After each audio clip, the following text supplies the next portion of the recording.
നമസ്കാരം. എല്ലാം ശരിയാകും എന്ന പരസ്യവാചകം ചേർത്ത് കോടതിയും സർക്കാരിനെ വിമർശിച്ചിരിക്കുന്നു. മൂന്നാർ കയ്യേറ്റമൊഴിപ്പിക്കലുമായി ബന്ധപ്പെട്ട് കഴിഞ്ഞ ദിവസം വന്ന വിധിയിലാണ് കോടതിയുടെ പരിഹാസം. മൂന്നാറിൽ ഘടകകക്ഷികളിൽ നിന്നും കോടതിയിൽ നിന്ന് പോലും സർക്കാർ വിമർശനം കേൾക്കുന്നത് എന്തുകൊണ്ടാണ്? ശ്രീറാം വെങ്കിട്ടരാമൻ സ്ഥാനത്ത് നിന്ന് മാറുന്നതിനെ ഇത്രയ്ക്ക് ഗൗരവത്തിലെടുക്കുന്നത് എന്തിനാണ്? ഇക്കാര്യമാണ് പ്രൈം ഡിബേറ്റിലെ വിഷയം. ആദ്യം പ്രധാന വാർത്തകളിലേക്ക്. എല്ലാം ശരിയാക്കാൻ ഇനി ആരു വരുമെന്ന് സർക്കാരിനെ പരിഹസിച്ച് ഹൈക്കോടതി. വിമർശം മൂന്നാർ ഒഴിപ്പിക്കൽ കേസ് പരിഗണിക്കുമ്പോൾ സർക്കാരിന് വേണ്ടത് രാഷ്ട്രീയ ഇച്ഛാശക്തിയെന്നും കോടതി.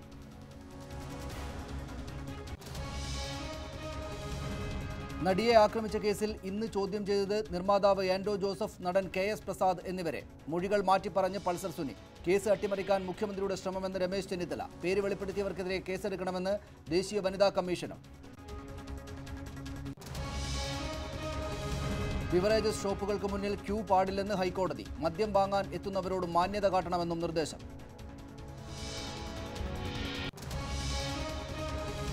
നെഹ്റു കോളേജ് മധ്യസ്ഥതാ ശ്രമത്തിൽ KPCC നിലപാട് തള്ളി K സുധാകരൻ. കൃഷ്ണദാസ് സുഹൃത്തും കോൺഗ്രസ് കുടുംബാംഗവും. ആപത്ഘട്ടത്തിൽ കൈവിടുന്നത് ശരിയല്ലെന്നും സുധാകരൻ പറയുന്നതിൽ വിശ്വാസമില്ലെന്ന് ജിഷ്ണുവിന്റെ അമ്മ മഹിജ. ഒത്തുതീർപ്പ് ചർച്ചയ്ക്ക് ആവശ്യപ്പെട്ടിട്ടില്ലെന്ന് ഷഹീറിന്റെ പിതാവ്. നരേന്ദ്രമോദി ഷീ ജിൻപിങ് കൂടിക്കാഴ്ച റദ്ദാക്കി. ചർച്ചയ്ക്കുള്ള സാഹചര്യമില്ലെന്ന് ചൈന. കൂടിക്കാഴ്ച നടത്താനിരുന്നത് ജർമ്മനിയിൽ G20 ഉച്ചകോടിക്കിടെ.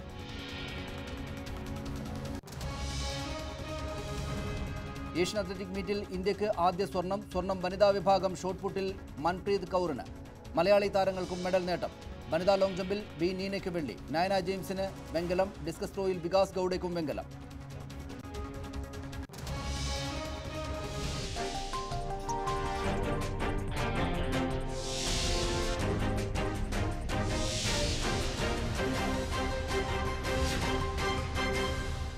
മൂന്നാറിൽ കോടതിയും വിമർശിച്ചു.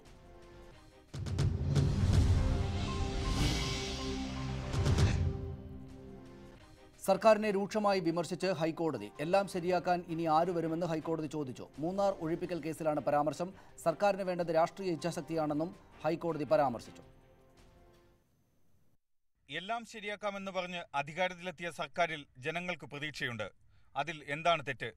കയ്യേറ്റ ഭൂമി സർക്കാർ വീണ്ടെടുക്കണം. അതിന് നിയമനിർമ്മാണം നടത്തണം. നിയമം നിർമ്മിച്ചില്ലെങ്കിൽ അത് പൊതുതാൽപര്യത്തിന് വിരുദ്ധമാകും. ഭൂമി വീണ്ടെടുക്കാൻ രാഷ്ട്രീയ ഇച്ഛാശക്തിയും ഉദ്യോഗസ്ഥ നിശ്ചയദാർഢ്യവും വേണമെന്നും ഹൈക്കോടതി നിരീക്ഷിച്ചു. കയ്യേറ്റ ഭൂമി തിരിച്ചുപിടിക്കണമെന്ന് സുപ്രീം കോടതി പല വിധിന്യായങ്ങളിൽ ആവർത്തിച്ച് വ്യക്തമാക്കിയിട്ടുണ്ട്. വിധി നടപ്പാക്കാൻ സർക്കാരിന് മുന്നിൽ എന്താണ് തടസ്സമെന്നും ഹൈക്കോടതി ചോദിക്കുന്നു. 22 സെന്റ് സ്ഥലം വിട്ടു നൽകാൻ 3 മാസത്തെ സമയം വേണമെന്ന ലവ്ഡെയിലിന്റെ ആവശ്യവും ഹൈക്കോടതി തള്ളി. പരമാവധി 1 മാസത്തെ സമയം മാത്രമേ നൽകാനാവൂ എന്ന സർക്കാർ വാദം കോടതി അംഗീകരിച്ചു. കയ്യേറ്റ ഭൂമി തിരിച്ചുപിടിക്കാൻ എത്രയും വേഗം നടപടി സ്വീകരിക്കണമെന്ന് കോടതി സർക്കാരിന് നിർദ്ദേശം നൽകി.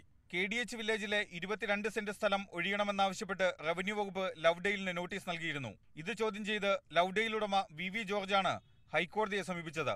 ലവ്ഡെയിലിന്റേത് കയ്യേറ്റ ഭൂമിയാണെന്നും മൂന്നാറിൽ വില്ലേജ് ഓഫീസ് നിർമ്മിക്കാൻ അനുയോജ്യമായ സ്ഥലമാണെന്നുമായിരുന്നു സബ് കളക്ടർ ശ്രീറാം വെങ്കിട്ടരാമന്റെ റിപ്പോർട്ട്. കയ്യേറ്റങ്ങൾ ഒഴിപ്പിക്കുന്നതിലുള്ള സർക്കാർ നിലപാടിനെ രൂക്ഷമായി വിമർശിച്ചും പരിഹസിച്ചുമാണ് ഹൈക്കോടതിയുടെ വിധി. ശ്രീറാം വെങ്കിട്ടരാമനെ സമർത്ഥമായി മൂന്നാറിൽ നിന്നൊഴിപ്പിച്ച സർക്കാരിന്റെ നിലപാടിനേറ്റ പ്രഹരം കൂടിയാണ് വിധിയിലെ പരാമർശങ്ങൾ. ശ്യാം ദേവരാജ്, ന്യൂസ് 18, കൊച്ചി. CPM നേതാവ് ശ്രീ MB ഗോവിന്ദൻ മാസ്റ്റർ തിരുവനന്തപുരത്തു നിന്നും ഈ ചർച്ചയിൽ പങ്കെടുക്കുന്നു. കൊച്ചിയിൽ നിന്ന് ശ്രീ അഡ്വക്കേറ്റ് ജയശങ്കർ ഒപ്പം അഡ്വക്കേറ്റ് ഹരീഷ് വാസുദേവനും കൊച്ചിയിൽ നിന്ന് ഈ ചർച്ചയിൽ ചേരുന്നുണ്ട്. CPIയുടെ നേതാവ്, മൂന്നാറിലെ നേതാവ് ശ്രീ KK ശിവരാമനെ ടെലിഫോണിൽ ഞങ്ങൾ പ്രതീക്ഷിക്കുന്നു. S രാജേന്ദ്രനെ CPMൽ നിന്നും ഞങ്ങൾ അവിടെ നിന്ന് പ്രതീക്ഷിക്കുന്നുണ്ട്. ആദ്യം ശ്രീ MB ഗോവിന്ദൻ മാസ്റ്റർ, സർക്കാരിൻ്റെ നിലപാട് തള്ളിയാണ് ഹൈക്കോടതി ഈ ലവ്ഡെയിൽ കേസിൽ വിധി പറഞ്ഞിരിക്കുന്നത്. ആ വിധിയോടൊപ്പം സർക്കാരിനെ എല്ലാം ശരിയാക്കുമെന്ന് പറഞ്ഞ് വന്ന ആളുകൾ നേരായ തോതിലല്ല കാര്യങ്ങളെ കൊണ്ടുപോകുന്നത് എന്ന് വ്യാഖ്യാനിക്കാവുന്ന പരാമർശവുമുണ്ട്. എന്തുകൊണ്ടാണ് ഘടകകക്ഷികളിൽ നിന്നും കോടതിയിൽ നിന്നുമൊക്കെ ഇക്കാര്യത്തിൽ തുടർച്ചയായി വിമർശനം നേരിടേണ്ടി വരുന്നത്? സർക്കാരിന് മറ്റു തരത്തിലുള്ള ആലോചനകളും കള്ളക്കളികളും ഉള്ളതുകൊണ്ടല്ലേ? അല്ല, സർക്കാരിന് ഇതിൻ്റെ അകത്ത് ഒരു കള്ളക്കളി ഇനി പ്രശ്നമില്ല. വൻകിട കയ്യേറ്റക്കാരെ ഒഴിപ്പിക്കുക എന്നുള്ളത് തന്നെയാണ് ഗവൺമെൻറ് നിലപാട്. അത് ഒഴിപ്പിക്കാൻ ആവശ്യമായ നിലപാട് സ്വീകരിക്കുകയും ചെയ്യും.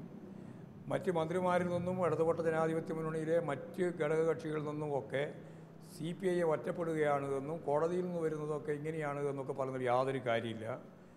കോടതി ഗവൺമെൻറ് പറയുന്നത് കൂടി കേട്ടുകൊണ്ടാണ് നിലപാട് സ്വീകരിച്ചിട്ടുള്ളത്. കോടതിയുടെ നിലപാട് സംബന്ധിച്ചിടത്തോളം ഗവൺമെൻറ് ആ കാര്യങ്ങൾ കൈകാര്യം ചെയ്യുന്നതിൽ ഒരു വിട്ടുവീഴ്ചയും ചെയ്യാൻ ഉദ്ദേശിക്കുന്നുമില്ല. പിന്നെ വെറുതെ രാഷ്ട്രീയമായ കാര്യങ്ങൾ വെച്ച് എല്ലാ സന്ദർഭത്തിലും പറയുന്നത് പോലെ മാധ്യമങ്ങൾ, പ്രത്യേകിച്ച് ന്യൂസ് 18 ഉൾപ്പെടെയുള്ള ആളുകൾ ഇപ്പോഴും വാദം ഉന്നയിക്കുന്നുവെന്ന് മാത്രമേ ഉള്ളൂ. ഗവൺമെൻറ്റിന് ഇതിൻ്റെ ഭാഗമായിട്ട് യാതൊരു തരത്തിലുള്ള തിരിച്ചടിയില്ല. ഗവൺമെൻറ് ഉദ്ദേശിക്കുന്നത് എന്താണോ അത് ഫലപ്രദമായി നടപ്പിലാക്കാൻ തന്നെയാണ് ഉദ്ദേശിക്കുന്നത്. ഒരു വ്യത്യാസം വരാൻ പോകുന്നില്ല. ശ്രീ MB ഗോവിന്ദൻ മാസ്റ്റർ, ഈ ലവ്ഡെയിൽ വിഷയത്തിൽ ഈ 22 സെന്റ് സ്ഥലവുമായി ബന്ധപ്പെട്ട് CPI നേരത്തെ തന്നെ പറഞ്ഞിരുന്നു, നിയമത്തിൻ്റെ വഴിക്കങ്ങ് പോയിക്കൊള്ളട്ടെ, അതിനിടയിൽ കയറി സർവകക്ഷി യോഗം വിളിക്കുക എന്നതൊന്നും ആവശ്യമില്ലാത്തതാണ്. അതുകൊണ്ട് അനാവശ്യമായ സർവകക്ഷി യോഗമായതുകൊണ്ട് CPIയുടെ മന്ത്രി അക്കാര്യത്തിൽ പങ്കെടുക്കാൻ പോലും വന്നില്ല. അദ്ദേഹത്തെ സ്വാധീനിച്ച് അല്ലെങ്കിൽ മുഖ്യമന്ത്രിയെ കൊണ്ട് സർവകക്ഷി യോഗം വിളിപ്പിക്കാൻ ഈ സ്വാധീനശേഷി ഉപയോഗിക്കുകയാണ് ഈ VV ജോർജ് ചെയ്തത്. അദ്ദേഹത്തിനെതിരെ ശ്രീറാം വെങ്കട്ടരാമൻ എടുത്ത നടപടിക്ക് പൂർണ്ണമായിട്ടുള്ള പിന്തുണ നൽകുകയാണ് കോടതിയുടെ ഭാഗത്തു നിന്നുണ്ടായത്. അത് നിയമാതീതമായിട്ടുള്ള നിങ്ങളുടെ ഇടപെടൽ ഇനിയും പാടില്ല എന്നൊരു മുന്നറിയിപ്പായിട്ട് സർക്കാർ കാണേണ്ടതല്ലേ? ആ കാര്യത്തിൽ നിന്ന് പാഠം പഠിക്കുമോ സർക്കാർ? ഒരു മുന്നറിയിപ്പും അതിൻ്റെ ഭാഗമായിട്ടില്ല. അവിടെ സർവകക്ഷി യോഗം വിളിച്ചു ചേർക്കണമെന്ന് എല്ലാ രാഷ്ട്രീയ പാർട്ടിയിലും പെട്ട ഇടുക്കി ജില്ലയിലെ നേതാക്കന്മാർ ഒന്നടങ്കം ഒറ്റക്കെട്ടായി ഒരു പെറ്റീഷൻ മുഖ്യമന്ത്രിക്ക് തയ്യാറാക്കി അവർ തന്നെ ഡെലിഗേഷനായിട്ട് വന്ന് മുഖ്യമന്ത്രിക്ക് സമർപ്പിച്ചു.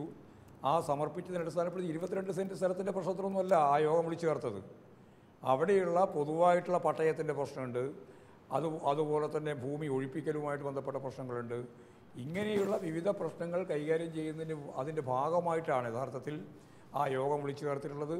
ആ യോഗം വിളിച്ചു ചേർത്തതിനെ റവന്യൂ വകുപ്പ് മന്ത്രി ഉൾപ്പെടെ എതിർത്തിട്ടൊന്നുമില്ല, അവരതിനെ തള്ളിപ്പറഞ്ഞിട്ടുമില്ല.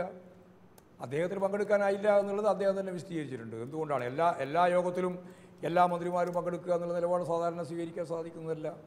അപ്പോൾ സ്വാഭാവികമായിട്ട് ഇടതുപക്ഷ ജനാധിപത്യ മുന്നണി ഗവൺമെൻറ്റിൻ്റെ പ്രകടന പത്രികയിൽ പറഞ്ഞിട്ടുള്ള കാര്യങ്ങൾ വെച്ചുകൊണ്ട് ഫലപ്രദമായിട്ട് മുന്നോട്ടേക്ക് പോകാൻ തന്നെയാണ് ഉദ്ദേശിക്കുന്നത്. ഈ പറയുന്ന രീതിയിലുള്ള എന്തെങ്കിലും ഒരു പ്രശ്നം അവിടെ ഇല്ല, പരിഹരിച്ച് മുന്നോട്ടേക്ക് പോകും. ഇടതുപക്ഷ ജനാധിപത്യ മുന്നണി ഒറ്റക്കെട്ടായിട്ടാണ് പോവുക. മന്ത്രിമാരെല്ലാം ചേർന്നുകൊണ്ട് തന്നെയാണ് നിലപാട് സ്വീകരിക്കുക. കോടതിയുടെ ഭാഗത്തുനിന്ന് വന്ന പരാമർശങ്ങളിൽ ചിലത് നിങ്ങൾ ചൂണ്ടിക്കാണിച്ചതുപോലെ രാഷ്ട്രീയമായിട്ട് അങ്ങനെ ചിന്തിക്കാമല്ലോ എന്ന് പറഞ്ഞാൽ എല്ലാം ശരിയാക്കുമെന്ന് ഇടതുപക്ഷ ജനാധിപത്യ മുന്നണി അതിൻ്റെ പ്രകടന പത്രികയിൽ ചൂണ്ടിക്കാണിച്ചിട്ടുള്ള കാര്യം അത് ആവർത്തിച്ച് ചോദിച്ചുകൊണ്ട് കോടതി പരാമർശിച്ചു എന്നെല്ലാമുള്ള കാര്യം നിങ്ങളുടെ ഭാഷ്യമാണ്. അല്ലാണ്ട് കോടതിയെ ആ രീതിയിൽ ഉദ്ദേശിച്ചുകൊണ്ടായിരിക്കണം പറഞ്ഞതെന്ന് പറയാൻ സാധിക്കില്ല. അപ്പോൾ കോടതി വിധി കൃത്യമായിട്ട് നടപ്പിലാക്കാൻ ഇടതുപക്ഷ ജനാധിപത്യ മുന്നണിക്ക് ബാധ്യതയുണ്ട്, ഗവൺമെൻറ്റിന് ബാധ്യതയുണ്ട്. ആ ബാധ്യത നിർവഹിക്കുക തന്നെ ചെയ്യും. ബാക്കി എല്ലാ കാര്യങ്ങളും അതല്ലാതെ മുഴുവൻ കാര്യങ്ങളും അടിസ്ഥാനരഹിതമായിട്ടുള്ള കാര്യങ്ങളാണ്. അഡ്വക്കേറ്റ് ജയശങ്കർ, എല്ലാം ശരിയാക്കും എന്ന തെരഞ്ഞെടുപ്പ് കാലത്തെ പരസ്യവാചകത്തെ സീരിയസ് ആയിട്ട് എടുത്തിരിക്കുന്നു. അതൊരു പരിഹാസമല്ല, അത് സീരിയസ് ആയിട്ട് എടുത്തിരിക്കുന്നു കോടതി കൂടെ. അതുകൊണ്ട് നിങ്ങൾക്ക് ഈ ബാധ്യതയുണ്ട്, എല്ലാം ശരിയാക്കേണ്ടുന്ന ഒരു ബാധ്യത നിങ്ങൾക്കുണ്ട് എന്ന് കോടതി ഓർമ്മിപ്പിക്കുകയാണ് ചെയ്തത്. ഈ നിലക്ക് പോയാൽ എല്ലാം ശരിയാകുമോ എന്ന സംശയം പ്രകടിപ്പിക്കുകയാണ് ചെയ്തത്. നിങ്ങളിൽ നിന്നെല്ലാം ശരിയാക്കപ്പെടും എന്ന് വിചാരിക്കുന്ന പൊതുജനത്തിന് ഇമ്മട്ടിൽ പോയാൽ പോരാ, ആ കാര്യങ്ങൾ ഫുൾഫിൽ ചെയ്തു കൊടുക്കാൻ എന്ന് ഓർമ്മിപ്പിക്കുകയാണ് ചെയ്തത് എന്ന നിലക്കും വ്യാഖ്യാനിക്കാവുന്നതാണ് കോടതി വിധിയിലെ അവസാന പാരഗ്രാഫിലെ പരാമർശങ്ങളെ.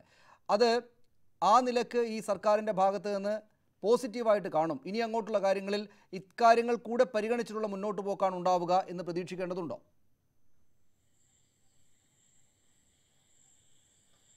അല്ല, ഇവിടെ എന്താണ് സംഭവിച്ചിട്ടുള്ളതെന്ന് വെച്ചാൽ കോടതിയുടെ മുമ്പിൽ ഒരു കേസ് വരും. ഞാൻ ഈ കോടതി എല്ലാം ശരിയാകും എന്നുള്ളതിനെക്കുറിച്ച് പരാമർശം നടത്തി പരിഹാസമായി പരാമർശിച്ചു എന്ന് കേട്ടപ്പോൾ വിചാരിച്ചത് ജഡ്ജിമാർ സാധാരണ കേസ് പരിഗണിക്കുന്ന സമയത്ത് പരിഹാസമായിട്ടും നർമ്മമായിട്ടും അല്പം ഒരു കുസൃതിയുടെ ഭാവത്തിലൊക്കെ പല പരാമർശങ്ങൾ നടത്താറുണ്ട്. അത് ചിലപ്പോൾ രാഷ്ട്രീയമായ പരാമർശങ്ങളായിരിക്കും, ചിലപ്പോൾ മറ്റു തരത്തിലുള്ള പരാമർശങ്ങളായിരിക്കും, ചിലപ്പോൾ ഈ വക്കീലും ജഡ്ജിയും തമ്മിലുള്ള വ്യക്തിപരമായിട്ടുള്ള പരാമർശങ്ങൾ പോലും ആയിരിക്കും. അത് പിന്നീട് നമ്മുടെ മാധ്യമ സുഹൃത്തുക്കൾ തെറ്റിദ്ധരിച്ച് അതിനെക്കുറിച്ച് പല വാർത്തകളും നടുക്കുന്ന രീതിയിലുള്ള സ്തോഭജനകമായ വാർത്തകൾ കൊടുക്കുകയും അതിനെക്കുറിച്ച് 3-4 ദിവസമൊക്കെ നമ്മൾ ചർച്ച ചെയ്യുകയും ചെയ്യും. പക്ഷേ ഇവിടെ അങ്ങനെയല്ല സംഭവിച്ചിട്ടുള്ളത്. ഇവിടെ ശ്രീ ജസ്റ്റിസ് വിനോദ് ചന്ദ്രൻ അദ്ദേഹം അങ്ങനെ തമാശ പറയുന്ന സ്വഭാവക്കാരനേ അല്ല. അദ്ദേഹത്തെ എനിക്ക് ഒരുപാട് കൊല്ലായിട്ടറിയാം. ഞങ്ങൾ ഏതാണ്ട് ഒരേ സമയത്ത് ആലുവ യൂണിയൻ ക്രിസ്ത്യൻ കോളേജിൽ പഠിച്ചതാണ്.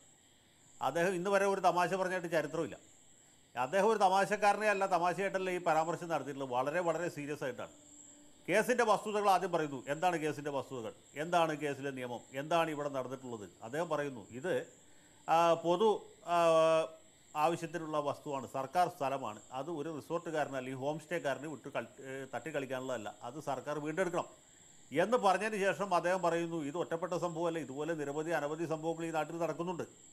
അത് കഴിഞ്ഞ് 17ാമത്തെ ഖണ്ഡികയിലാണ്, നിങ്ങൾ വായിച്ചു കാണുന്ന ഞാൻ വിചാരിക്കുന്നു, 17ാമത്തെ ഖണ്ഡികയിൽ എത്തുമ്പോൾ അദ്ദേഹം ഫിലോസോഫിക്കലാവുന്നു. അദ്ദേഹം പറയുന്നു ഇങ്ങനെയുള്ള കാര്യങ്ങളിൽ എന്ത് ചെയ്യാൻ കഴിയും, എന്താണ് വേണ്ടത്. അപ്പോൾ അദ്ദേഹം പറയുന്നു രാഷ്ട്രീയമായ ഇച്ഛാശക്തി വേണം ഗവൺമെൻറ്റിന്, ശക്തമായ നിയമങ്ങളുണ്ടാകണം, മാത്രവുമല്ല ഊർജ്ജസ്വലമായി പ്രവർത്തിക്കുന്ന ഭരണ സംവിധാനം വേണം, ഉദ്യോഗസ്ഥന്മാർ നല്ലവരായിരിക്കണം, എന്നാൽ മാത്രമേ ഇത് വീണ്ടെടുക്കാൻ കഴിയുള്ളൂ. അത് കഴിഞ്ഞിട്ട് പറയുന്നു എന്താണ് എല്ലാം ശരിയാക്കാം എന്ന് പറഞ്ഞ് വന്ന ഒരു സർക്കാരിൽ നിന്ന് നമ്മൾക്ക് എന്ത് ആണ് പ്രതീക്ഷിക്കാൻ കഴിയുന്നത് എന്നൊരു വലിയ ചോദ്യം ചോദിച്ചിരിക്കുകയാണ്. അത് കുസൃതിയല്ല, പരിഹാസമല്ല, അത് ഈ നാട്ടിലെ പൊതുസമൂഹത്തിൽ പൊതുവേ ഉള്ളൊരു ചോദ്യമാണ്. ഇന്നിപ്പോൾ ശ്രീറാം വെങ്കട്ടരാമനെ മാറ്റിയത്, ശ്രീറാം വെങ്കട്ടരാമനെ മാറ്റുന്നതിന് മുമ്പ് വിധി വന്നു, മിനിഞ്ഞാന്ന് തന്നെ വിധി വന്നു. ഇന്ന് നമുക്ക് അതിൻ്റെ കോപ്പി കിട്ടിയുള്ളൂ. മിനിഞ്ഞാന്ന് ഈ വിധി വന്നതിൻ്റെ പുറകെയാണ് ഇന്നലെ അദ്ദേഹത്തെ മാറ്റിയത്. ഇന്നലെയാണ് ക്യാബിനറ്റ് അദ്ദേഹത്തെ മാറ്റാൻ തീരുമാനിച്ചത്. ഒന്ന് ആലോചിച്ച് നോക്കൂ, എന്തൊരു വലിയ വിരോധാഭാസമാണെന്ന് നോക്കൂ.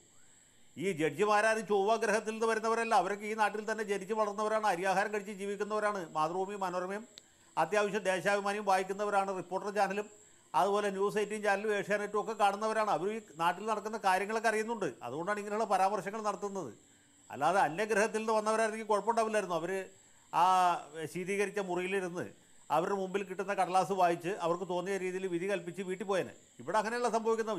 ജനങ്ങളിൽ നിന്ന് വരുന്നവരാണ് ജഡ്ജിമാർ, അവർക്കറിയാം ഇവിടെ എന്താ നടക്കുന്നത്, എന്താണ് ഇതിൻ്റെയൊക്കെ പുറകിലെ ചേതോവികാരം എന്നുള്ളത്. പക്ഷേ ആ വിധി വന്ന് ജഡ്ജിയുടെ ഒപ്പിൻ്റെ മഷി ഉണങ്ങുന്നതിന് മുമ്പ് അദ്ദേഹത്തെ മാറ്റി. അപ്പോൾ രാഷ്ട്രീയമായ ഇച്ഛാശക്തി ഉണ്ടെന്ന് സർക്കാർ തെളിയിച്ചു. എങ്ങനെ ഇച്ഛാശക്തി മറ്റേ കൂട്ടാണെന്ന് മാത്രം, കയ്യേറ്റക്കാർക്ക് അനുകൂലമായി ഇച്ഛാശക്തി സർക്കാരിനുണ്ടെന്ന് തെളിയിച്ചു. ഇപ്പോൾ ഗോവിന്ദൻ മാഷി ചോദിക്കും ശ്രീറാം വെങ്കട്ടരാമൻ മാത്രമാണോ IAS-ൽ വേറെ ഉദ്യോഗസ്ഥന്മാരില്ലേ? ഉണ്ട്, വേറെ ഒരുപാട് ഉദ്യോഗസ്ഥന്മാരുണ്ട്. വളരെ പ്രഗത്ഭന്മാരായ ടോം ജോസിനെ പോലുള്ള ആളുകളൊക്കെ നമ്മുടെ നാട്ടിലുണ്ട്, ടോമിൻ തച്ചങ്കരിയെ പോലുള്ളവരുണ്ട്. അവർക്കൊന്നും യാതൊരു കുഴപ്പമില്ല, അവരൊക്കെ ഇരുന്ന സീറ്റിൽ തന്നെ ഇരിക്കുന്നു. ഉമ്മൻചാണ്ടി ഭരിച്ചപ്പോൾ UDF ആയിരുന്നു, പിണറായി വിജയൻ ഭരിക്കുമ്പോൾ LDF ആയി, ഇനിയിപ്പോൾ കുമ്മന രാജശേഖരൻ മുഖ്യമന്ത്രിയായ അവർ BJP ആവും. അങ്ങനെയുള്ള മിടുക്കന്മാരായ ഒരുപാട് ഉദ്യോഗസ്ഥന്മാരുണ്ട്. അവർ കർണാടകത്തിലും മഹാരാഷ്ട്രയിലൊക്കെ വലിയ വലിയ തോട്ടങ്ങൾ വാങ്ങിച്ചവരുണ്ട്. അങ്ങനെയൊക്കെ സന്തോഷമായി ജീവിക്കുന്ന ഒരുപാട് പേരുണ്ട്. പക്ഷേ സത്യസന്ധമായി പ്രവർത്തിക്കുന്നവർ വളരെ കുറവാണ്. അതാണ് ഇതിൻ്റെ പ്രശ്നം. ഇതിൽ വലിയ പ്രശ്നം എന്ന് വെച്ചാൽ ഇവിടെ സത്യസന്ധനും ചെറുപ്പക്കാരനുമായ ഒരു ഉദ്യോഗസ്ഥൻ നിയമം നടപ്പാക്കാൻ ശ്രമിക്കുന്നു. അദ്ദേഹത്തെ പ്രോത്സാഹിപ്പിക്കുന്നില്ലെന്ന് മാത്രമല്ല, അദ്ദേഹം 4 കാലിലായിരിക്കും ഇവിടുന്ന് തിരിച്ചു പോകുന്നതെന്ന് CPM പോലൊരു പാർട്ടിയുടെ കേരള കോൺഗ്രസിൻ്റെ MLA പറഞ്ഞാൽ എനിക്ക് മനസ്സിലാവും. കേരള കോൺഗ്രസ്സുകാരനല്ല പറഞ്ഞത്, CPM-ന്റെ MLA പറയുന്നു. എന്താണ് ഇതിൻ്റെ അർത്ഥം? മന്ത്രി പറയുന്നു ഇയാൾ ഊളംപാറയ്ക്ക് അയക്കണം. ഞാൻ താങ്കളിലേക്ക് തിരിച്ചു വരാം. അഡ്വക്കേറ്റ് ഹരീഷ് വാസുദേവൻ, രാഷ്ട്രീയ നേതൃത്വത്തിൻ്റെ ഇച്ഛാശക്തിയും ഉദ്യോഗസ്ഥരുടെ ഊർജ്ജസ്വല നേതൃത്വവും വേണം, എന്നാൽ മാത്രമേ നിങ്ങൾ തന്നെ പറഞ്ഞിരുന്നത് പോലെ നാട്ടിൽ എല്ലാ കാര്യങ്ങളും ശരിയാക്കാനാവുകയുള്ളൂ എന്നാണ് കോടതി പറഞ്ഞിരിക്കുന്നത്, ഉദ്ദേശിക്കുന്നതെങ്കിൽ രാഷ്ട്രീയ നേതൃത്വത്തിൻ്റെ ഇച്ഛാശക്തി, ഉദ്യോഗസ്ഥരുടെ ഊർജ്ജസ്വലമായ പ്രവർത്തനം വിനിയോഗിക്കാനുള്ള സാഹചര്യം, ഇവ മൂന്നാർ ദൗത്യം പൂർത്തീകരിക്കാൻ ഉണ്ട് എന്ന് എത്ര ശതമാനം സത്യസന്ധമായി പറയാനാകും?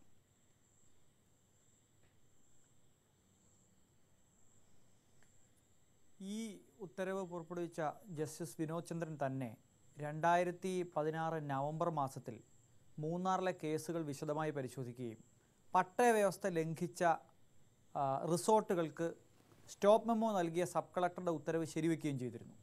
അതിൻ്റെ അവസാനത്തെ പാരഗ്രാഫിനെ സംബന്ധിച്ച് സനീഷ് ഓർക്കുന്നുണ്ടാവും, നമ്മൾ ഇതേ വേദിയിൽ ഒരിക്കൽ ചർച്ച ചെയ്തതാണ്. നവംബറിൽ വന്നിട്ടുള്ള ഹൈക്കോടതിയുടെ ഉത്തരവിൽ പറയുന്നത് ഇങ്ങനെ സ്റ്റോപ്പ് മെമ്മോ കൊടുത്ത് നോക്കിയിരുന്നാൽ പോരാ, അവിടെ നടക്കുന്ന നിർമ്മാണ പ്രവർത്തനങ്ങൾ അവിടുത്തെ പരിസ്ഥിതിയെ ദോഷകരമായി ബാധിക്കുന്നുണ്ട്, അത് പൊതു താല്പര്യത്തിന് അടിയന്തരമായി കയ്യേറ്റം ഒഴിപ്പിക്കൽ നടപടികളോടൊപ്പം തന്നെ പട്ടയ വ്യവസ്ഥകൾ റദ്ദു ചെയ്ത് ആ നടപടികൾ പൂർത്തിയാക്കി കെട്ടിടങ്ങൾ ഏറ്റെടുക്കേണ്ടതാണ് എന്ന് പറയുന്നുണ്ട്. നവംബറിന് ശേഷം നാളിതുവരെ ഒരു കെട്ടിടവും ഏറ്റെടുക്കാൻ അവിടുത്തെ ജില്ലാ കളക്ടറെയോ സബ് കളക്ടറെയോ സംസ്ഥാന സർക്കാർ സമ്മതിച്ചിട്ടില്ല. എന്ന് മാത്രമല്ല, അതിനുശേഷം നടന്ന ചരിത്രം നമുക്കറിയാം.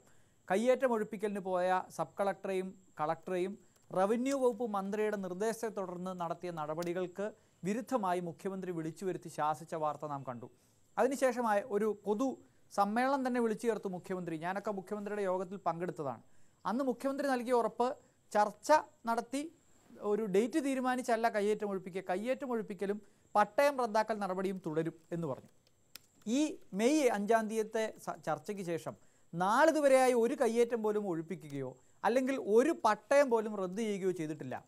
ഉദ്യോഗസ്ഥരുടെ കൈകൾ കെട്ടിയിട്ടുകൊണ്ട് ഞങ്ങൾക്ക് കയ്യേറ്റക്കാർക്കെതിരായി നിലപാടുണ്ട് എന്ന് തിരുവനന്തപുരത്തിരുന്ന് പ്രസംഗിച്ചതുകൊണ്ട് മാത്രം കയ്യേറ്റം ഒഴിപ്പിക്കപ്പെടില്ല. അതുകൊണ്ടാണ് അസന്നിഗ്ധമായി സംശയലേശമന്യേ വാക്കുകൾ വളരെ കുറുകി വളരെ ചുരുക്കിയാണ് ബഹുമാനപ്പെട്ട ജസ്റ്റിസ് പ്രയോഗിച്ചിരിക്കുന്നത്. നിങ്ങൾക്ക് നിശ്ചയദാർഢ്യമുള്ള നിലപാടുള്ളതോടൊപ്പം തന്നെ അത് നടപ്പാക്കുന്ന ഉദ്യോഗസ്ഥരും ഉണ്ടാവണം. ഇത് രണ്ടും പരസ്പര പൂരകമായി പ്രവർത്തിക്കണം. ആ ഉദ്യോഗസ്ഥർ ഇതുവരെ മൂന്നാറിലിരുന്ന മുഴുവൻ സബ് കളക്ടർമാരും അഴിമതിക്കാരായതുകൊണ്ടല്ല, ഇതിനു മുമ്പിരുന്ന സബ് കളക്ടർമാരെല്ലാം കയ്യേറ്റക്കാർക്ക് അനുകൂലമായതുകൊണ്ടല്ല. പക്ഷേ നിശ്ചയദാർഢ്യത്തോടുകൂടി പ്രവർത്തിക്കുന്ന ഉദ്യോഗസ്ഥർ ഈ നിലപാടുള്ള സർക്കാരിന് ഒപ്പം ചേരുമ്പോൾ മാത്രമാണ് കയ്യേറ്റങ്ങൾ ഒഴിപ്പിക്കപ്പെടുക. കഴിഞ്ഞ സർക്കാരിൻ്റെ കാലത്ത് നിലപാടുണ്ടായിരുന്നല്ലോ, ആവർത്തിച്ച് ഉമ്മൻചാണ്ടി അന്ന് പറഞ്ഞിരുന്നു, മുഖ്യമന്ത്രി ഞങ്ങളും കയ്യേറ്റം ഒഴിപ്പിക്കുമെന്ന് പറഞ്ഞിരുന്നു. പക്ഷേ തിരുവനന്തപുരത്ത് ഇരുന്നുകൊണ്ട് നിലപാടെടുത്തുകൊണ്ടായില്ല. ആ നിലപാട് നടപ്പാക്കുന്ന ഉദ്യോഗസ്ഥരെ സപ്പോർട്ട് ചെയ്യുന്ന ഒരു സംസ്ഥാന സർക്കാർ ഉണ്ടാവണം, അത് പ്രവർത്തിക്കുന്ന ഉദ്യോഗസ്ഥരുണ്ടാവണം. ആ ഉദ്യോഗസ്ഥരുള്ള ആളുകളെ മാറ്റുകയും ജോർജിന് വേണ്ടി ചർച്ച തിരുവനന്തപുരത്ത് വിളിച്ചു ചേർക്കുകയും ഒടുക്കം സബ്ജുഡിസ് ആണ്, കോടതി ഇടപെടും, ഈ ചർച്ച ദയവ് ചെയ്ത് തിരുവനന്തപുരത്ത് ചെയ്യരുത് എന്ന് അഡ്വക്കേറ്റ് ജനറലിൻ്റെ ഓഫീസിൽ നിന്ന് അറിയിച്ചതിനെ തുടർന്നാണ് അത് മാറ്റുക പോലും ഉണ്ടായത്. റവന്യൂ വകുപ്പ് മന്ത്രി പരസ്യമായി ഇങ്ങനെയൊരു ചർച്ച ആവശ്യമില്ല എന്ന് പറഞ്ഞിട്ട് പോലും കയ്യേറ്റക്കാർക്ക് അനുകൂലമായ നിലപാട് സ്വീകരിക്കുന്ന ഒരു മുഖ്യമന്ത്രി കേരളം ഭരിക്കുമ്പോൾ ഈ വിധി മലയാളം വായിച്ചാൽ അല്ലെങ്കിൽ ഇംഗ്ലീഷ് വായിച്ചാൽ മനസ്സിലാകുന്നവർക്കെല്ലാം ഈ വിധിയുടെ അർത്ഥം എന്താണ് എന്ന് മനസ്സിലാവും. അതാണ് ഞാൻ തിരിച്ചു വരാം താങ്കളിലേക്ക്. CPI നേതാവ് ശ്രീ KK ശിവരാമൻ ടെലിഫോൺ ലൈനിൽ. ശ്രീ ശിവരാമൻ, ഈ നിശ്ചയദാർഢ്യമുള്ള കാര്യങ്ങളെ വൃത്തിക്ക് മുന്നോട്ട് കൊണ്ടുപോകാനുള്ള ഉദ്യോഗസ്ഥരെ വേണം ഈ ദൗത്യം പൂർത്തിയാക്കാൻ, കയ്യേറ്റമൊഴിപ്പിക്കൽ പൂർത്തിയാക്കാൻ എന്ന നിലപാട് CPIക്കുണ്ട് എന്ന് CPI ആവർത്തിക്കുന്നുണ്ട്.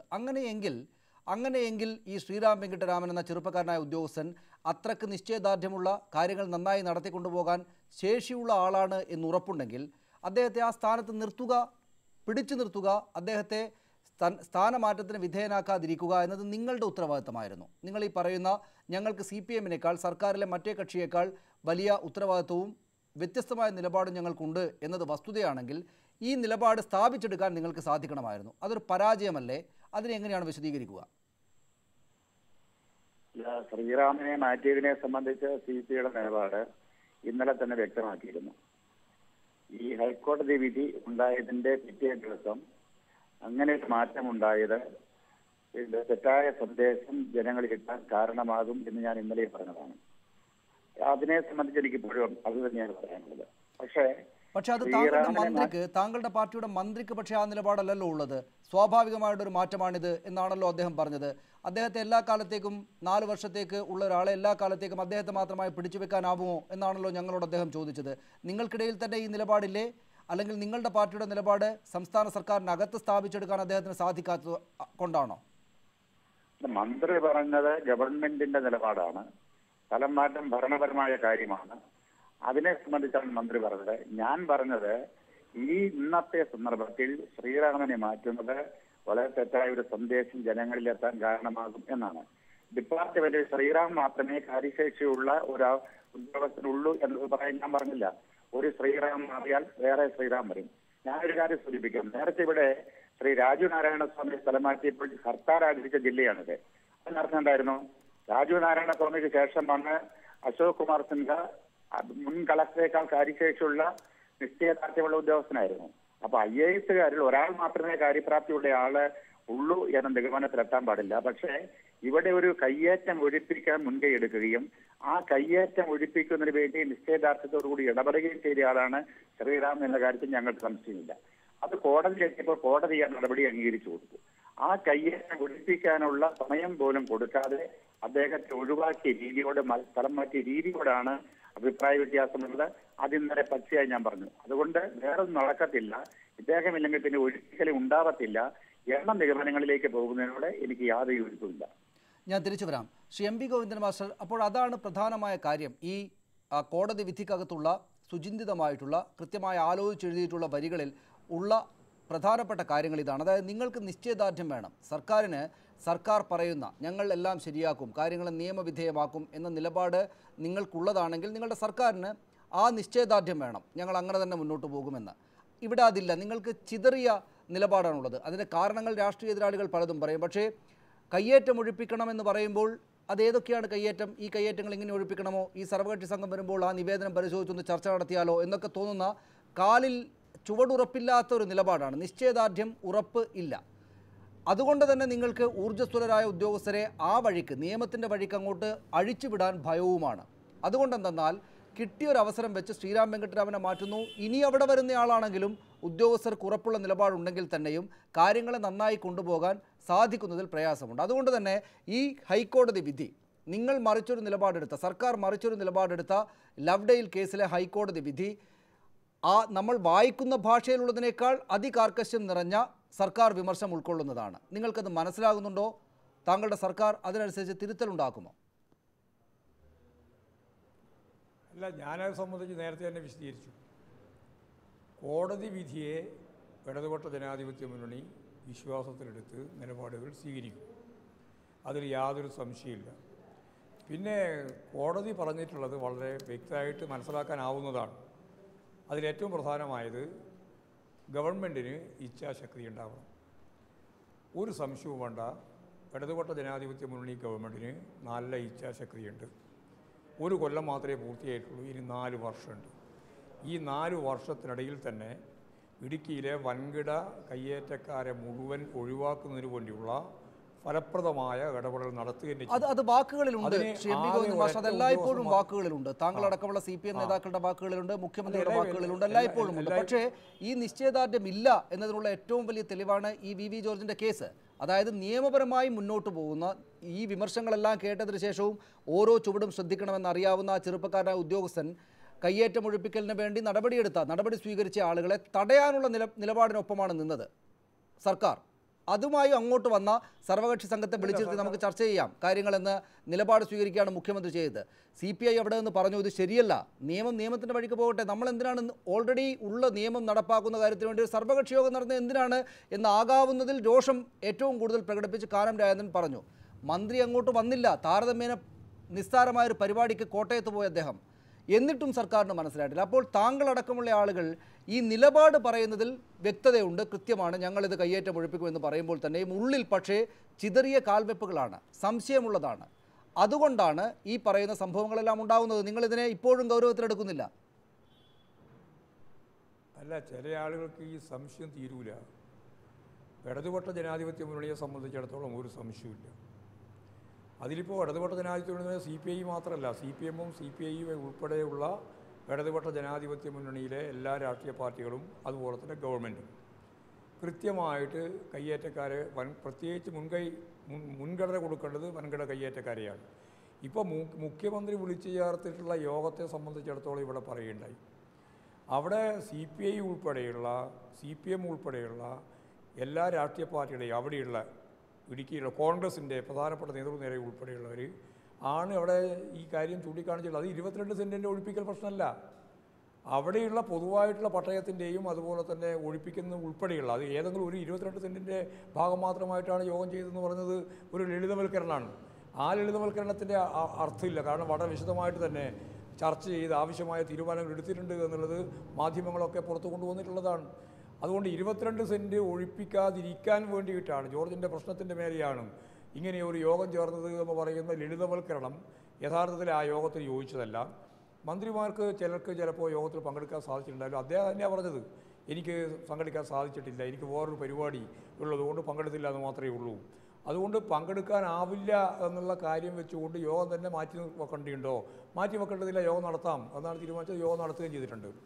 ഇനിയിപ്പോൾ ഏതെങ്കിലും ഒരു ഉദ്യോഗസ്ഥനെ മാത്രം ആശ്രയിച്ചുകൊണ്ടല്ലോ ഈ ഇടുക്കിയിലെ എല്ലാ ഒഴിപ്പിക്കലും അവസാനിപ്പിക്കേണ്ടത്. കോടതി പറഞ്ഞിട്ടുള്ള കാര്യം നിശ്ചയദാർഢ്യത്തോടു കൂടി ഗവൺമെൻറ്റും ഫലപ്രദമായിട്ട് കാര്യങ്ങൾ കൈകാര്യം ചെയ്യാൻ ശേഷിയുള്ള ഉദ്യോഗസ്ഥന്മാരും ചേരുമ്പോൾ മാത്രമേ ഫലപ്രദമായിട്ട് നിങ്ങൾ തന്നെ ചൂണ്ടിക്കാണിച്ചതുപോലെ, എന്ന് പറഞ്ഞാൽ പ്രകടന പത്രികയിൽ പറഞ്ഞതുപോലെ എല്ലാ കാര്യങ്ങളും ശരിയാക്കാനാവുള്ളൂ എന്ന് പറഞ്ഞതിൻ്റെ ഓർമ്മപ്പെടുത്തലാണ്. ആ ഓർമ്മപ്പെടുത്തലൊന്നും ഞങ്ങൾക്ക് എതിരായിട്ട് വന്ന വിധിയാണ് എന്ന് പറഞ്ഞതിൽ യാതൊരു കാര്യമില്ല. ശരിയായ രീതിയിൽ ആ നിലപാട് സ്വീകരിച്ചത് തന്നെയാണ് ഗവൺമെന്റ്. അതാണ് അഡ്വക്കേറ്റ് ജയശങ്കർ, അത് ശരിയായ രീതിയിലാണ് ഞങ്ങൾ മുന്നോട്ട് പോകുന്നതെന്നാണ് സർക്കാർ വിചാരിച്ചിരിക്കുന്നത്. സാത്വികമായ തോതിൽ, സാത്വികമായ രീതിയിൽ Shri M V Govindan master അക്കാര്യം വിശദീകരിക്കുകയുമാണ്. അത്രക്ക് ലളിതവൽക്കരിച്ച് കാണേണ്ടുന്ന കാര്യമാണോ ഇത്? ഇതിപ്പോൾ ഞങ്ങൾ BV ജോർജിൻ്റെ 22 സെൻറ്റിന് വേണ്ടി മാത്രമല്ല യോഗം വിളിച്ചത് എന്നൊക്കെ പറയുന്നതിൽ എത്രമാത്രം വസ്തുതയുണ്ട്? CPI തന്നെയും, പക്ഷേ CPIയുടെ പ്രാദേശിക നേതൃത്വം, അതായത് എത്രയോ മുതിർന്ന നേതാവ് അടക്കം അവിടെ ഒപ്പിട്ടിരുന്നു. അദ്ദേഹം പിന്നീട് പിൻവാങ്ങിയെങ്കിലും അവിടുത്തേത് സവിശേഷമായൊരു പ്രശ്നമാണ്. അത് അത്രയ്ക്ക് എളുപ്പത്തിൽ പരിഹരിക്കാനാവുന്നതല്ല. അതിന് പല തോതിലുള്ള കൂടിയാലോചനകളും ചർച്ചകളും വേണ്ടിവരും. അതൊരു BV ജോർജിൻ്റെ 22 സെൻറ്റ് സ്ഥലത്തിൻ്റെ മാത്രം കേസല്ല എന്ന നിലപാട് എടുത്തു മുന്നോട്ട് പോകുന്നത് ഗുണം ചെയ്യുമോ അഡ്വക്കേറ്റ് ജയശങ്കർ? അല്ല, ഇവിടെ BV ജോർജിൻ്റെ 22 സെൻറ്റ് അതിലൊരു നിമിത്തമാണ്, അല്ലെങ്കിൽ ഒരു ദൃഷ്ടാന്തമാണെന്ന് മാത്രമേ പറയാൻ പറ്റുള്ളൂ. BV ജോർജ് ഒന്നുമല്ല, അതിലൊക്കെ എത്രയോ വലിയ തിമംഗലങ്ങൾ, സ്രാവുകൾ എന്ന് പറഞ്ഞാൽ പോരാ, തിമംഗലങ്ങളുണ്ട് കയ്യേറ്റക്കാരുടെ ഇടയിൽ. നൂറുകണക്കിന് ഏക്കർ കയ്യേറിയ ആളുകളുണ്ട്, കയ്യേറി കുരിശ് സ്ഥാപിച്ച ആളുകളുണ്ട്, നിരനിരയായി കുരിശ് സ്ഥാപിച്ച സ്ഥലമുണ്ട്. പാഞ്ചാലിമേട് എന്നൊരു സ്ഥലമുണ്ട്, അത് നമ്മുടെ പെരുവന്താനത്തിൻ്റെ അടുത്താണ്. ജോൺ പെരുവന്താനത്തിനോട് ഉച്ച കൃത്യമായിട്ട് പറയും. അവിടെ നിരനിരയായിട്ട് ഇങ്ങനെ കുരിശ് സ്ഥാപിച്ചിരിക്കുകയാണ്. കാരണം മല പുറമ്പോക്കാണ്, അത് കയ്യേറ്റത്തിൻ്റെ ഭാഗമായിട്ട് കുരിശ് സ്ഥാപിച്ചിരിക്കുകയാണ്. കുരിശ് സ്ഥാപിച്ചാൽ പിന്നെ ആർക്കും തൊടാൻ പറ്റില്ല. ബാബറി മസ്ജിദ് പോലെ ആവും, അല്ലെങ്കിൽ രാമജന്മഭൂമി പോലെ ഒരു മതപരമായ വിഷയമായിട്ട് മാറും. അപ്പോൾ കുരിശ് സ്ഥാപിക്കലാണ് കയ്യേറ്റത്തിൻ്റെ ഏറ്റവും എളുപ്പമുള്ള വഴിയെന്ന് അവർക്കറിയാം. അപ്പോൾ നമ്മൾ നേരത്തെ ഒരു വലിയ കുരിശ് പൊളിച്ച് കണ്ടല്ലോ, അതൊന്നും ദൈവത്തിനോടുള്ള ഭക്തി കൊണ്ടോ വിശ്വാസം കൊണ്ടോ സ്ഥാപിച്ച കുരിശുകളല്ല. ഇതൊക്കെ കയ്യേറ്റത്തിന് മറപിടിക്കാൻ വേണ്ടി നടത്തുന്ന പല തട്ടിപ്പുകളിൽ ഒരു തട്ടിപ്പ് മാത്രം. അതുപോലുള്ള വലിയ വലിയ കയ്യേറ്റക്കാരുണ്ട്. റിസോർട്ട് മാഫിയ എന്ന് പറഞ്ഞ വലിയൊരു സംഘമുണ്ട്. ഈ റിസോർട്ടുകൾക്ക് മിക്കതിനും തന്നെ പട്ടയമില്ല. വലിയ പോലീസ് ഉദ്യോഗസ്ഥന്മാർ നടത്തുന്ന റിസോർട്ടുകളുണ്ട്. രാഷ്ട്രീയ പാർട്ടിയുടെ നേതാക്കന്മാർ ബിനാമി പേരുകളിൽ നടത്തുന്ന റിസോർട്ടുകളുണ്ട്. പണ്ട് VS അച്യുതാനന്ദൻ്റെ മൂന്നാർ ഓപ്പറേഷൻ നടത്തിയത് ഓർമ്മയില്ല? സുരേഷ് കുമാർ, രാജു നാരായണ സ്വാമി, ഋഷിരാജ് സിംഗ് കൂടി. അന്ന് ക്ലൗഡ് 9 എന്ന ഒരു പർട്ടിക്കുലർ റിസോർട്ട് പൊളിച്ചപ്പോഴാണ് ഇവിടെ ഭൂകമ്പം ഉണ്ടായത്. അതിൻ്റെ ഫലമായിട്ടാണ് ഈ VS അച്യുതാനന്ദനെയും പിണറായി വിജയനെയും CPMൻ്റെ പോളിറ്റ് ബ്യൂറോയിൽ നിന്ന് സസ്പെൻഡ് ചെയ്തത്. പോളിറ്റ് ബ്യൂറോയുടെ ചരിത്രത്തിൽ, CPMൻ്റെ ചരിത്രത്തിൽ, അല്ലെങ്കിൽ അവിഭക്ത കമ്മ്യൂണിസ്റ്റ് പാർട്ടിയുടെ ചരിത്രത്തിൽ ഏതെങ്കിലും ഒരു പോളിറ്റ് ബ്യൂറോ മെമ്പറെ സസ്പെൻഡ് ചെയ്ത ചരിത്രമുണ്ടോ? ഗോവിന്ദൻ മാഷ് താത്വികനാണല്ലോ, അദ്ദേഹത്തിന് അറിയാമല്ലോ. ഞാൻ വളരെ സ്നേഹിക്കുകയും ബഹുമാനിക്കുകയും ചെയ്യുന്ന ഒരു CPMകാരനാണ് ശ്രീ ഗോവിന്ദൻ മാഷ്. പിന്നെ ഒരാൾ ആനത്തലവട്ടോ ആനന്ദനാണ്. കാരണം ഇവർ രണ്ടുപേരും സത്യസന്ധമായിട്ട് സഭ്യമായിട്ട് മാത്രം സംസാരിക്കുന്നവരാണ്. അതുകൊണ്ടാണ് എനിക്ക് അദ്ദേഹത്തോട് സ്നേഹം. പിന്നെ അദ്ദേഹം ഇവിടെ എറണാകുളത്ത് ജില്ലാ സെക്രട്ടറി ആയിരുന്ന ആളാണ്. ആ സമയത്തും അദ്ദേഹത്തിൻ്റെ വളരെ മാതൃകാപരമായ പ്രവർത്തനം ഞങ്ങൾക്കൊക്കെ ബഹുമാനമുണ്ട്, അഭിമാനമുണ്ട് ഗോവിന്ദൻ മാഷിനെ കുറിച്ച്. ഗോവിന്ദൻ മാഷ് ഒന്ന് ആലോചിച്ചിട്ട് പറഞ്ഞാൽ മതി, എങ്ങനെയാണ് ആദ്യത്തെ മൂന്നാർ ഓപ്പറേഷൻ പൊളിഞ്ഞത്? ഹൈക്കോടതി സ്റ്റേ വന്നിട്ടാണോ? അല്ല. സാധാരണ ഇതുപോലെ എന്ത് നടപടി വന്നാലും ഹൈക്കോടതി അപ്പം സ്റ്റേ കൊടുക്കും. അന്ന് ഹൈക്കോടതി സ്റ്റേ കൊടുത്തില്ല. അന്ന് ശ്രീ സിരി ജഗൻ എന്ന് പറഞ്ഞ ജഡ്ജിയായിരുന്നു കേസ് കേട്ടിരുന്നത്. അദ്ദേഹത്തിന് മനസ്സിലായി ഇതിൻ്റെ അകത്തൊരു യുക്തിയുണ്ട്, ഇതിന് ന്യായമുണ്ട്. മൂന്നാറിൽ ഏക്കർ കണക്കിന് ആളുകൾ കയ്യേറിയിരിക്കുകയാണ്. മൂന്നാർ ടൗണിൽ മുഴുവനും റിസോർട്ട് മാഫിയ കൈയടക്കിയിരിക്കുകയാണ്. അദ്ദേഹത്തിന് ബോധ്യമുണ്ട്. അനിൽകുമാർ എന്ന് പറഞ്ഞ സത്യസന്ധനായ ഒരു ഗവൺമെൻറ് ലീഡറാണ് അപ്പിയർ ചെയ്തത്. അന്ന് അഡീഷണൽ അഡ്വക്കേറ്റ് ജനറൽ അപ്പിയർ ചെയ്തില്ല, അഡ്വക്കേറ്റ് ജനറൽ അപ്പിയർ ചെയ്തില്ല. അവരൊന്നും ആവശ്യം വന്നില്ല. ഒരു സാധാരണ ഗവൺമെൻറ് ലീഡർ എഴുന്നേറ്റ് ഇതാണ് സംഭവം എന്ന് കോടതിയിൽ പറഞ്ഞു. കോടതിക്ക് തികഞ്ഞ ബോധ്യമുണ്ടായിരുന്നു. ഒരു കേസിൽ സ്റ്റേ കൊടുത്തില്ല. അതുകൊണ്ടാണ് കെട്ടിടങ്ങളൊക്കെ പൊളിക്കാൻ പറ്റിയത്. അതിൻ്റെയൊക്കെ വിപര്യായം എന്തായിരുന്നു? പിന്നെ പാർട്ടിക്കകത്ത് കലാപമായി, വലിയ പ്രശ്നങ്ങളായി. ഋഷിരാജ് സിംഗിനെയും സുരേഷ് കുമാറിനെയും ഒക്കെ പേരിൽ നടപടിയെടുക്കുന്ന സ്റ്റേജ് വന്നു ഇല്ലേ? രാജു നാരായണ സ്വാമി ശ്രീ ശിവരാമനോട് ചോദിച്ചാൽ പറയും. അപ്പം ഇങ്ങനെയൊക്കെയുള്ള കലാപങ്ങൾ നടത്തുന്നത് എപ്പോഴും കയ്യേറ്റക്കാരുടെ ഭാഗത്താണ് ഗവൺമെൻറ്. VS അച്യുതാനന്ദൻ വിചാരിച്ചാലും ഈ രാജ്യം നന്നാവില്ല. ഇവിടെ KK ശിവരാമൻ വിചാരിച്ചാലോ കാനൻ രാജേന്ദ്രൻ വിചാരിച്ചാലോ നാട് നന്നാവില്ല. ജസ്റ്റിസ് വിനോദ് ചന്ദ്രൻ അങ്ങനെയാണെങ്കിൽ അതായത് ഈ സർക്കാരിന് കയ്യേറ്റക്കാരോട് ആനുകൂല്യമായിട്ടുള്ള നിലപാടാണ് ഉള്ളതെങ്കിൽ ജയശങ്കർ, എങ്ങനെയാണ് ഇനി വരുന്ന ഉദ്യോഗസ്ഥർക്ക് അവർക്ക് എത്ര ഇച്ഛാശക്തിയും നിശ്ചയദാർഢ്യവും ഒക്കെ ഉണ്ടെങ്കിലും കാര്യങ്ങളുമായി മുന്നോട്ട് പോകാനാവുക എന്നതാണ് നമുക്ക് നോക്കേണ്ടത്.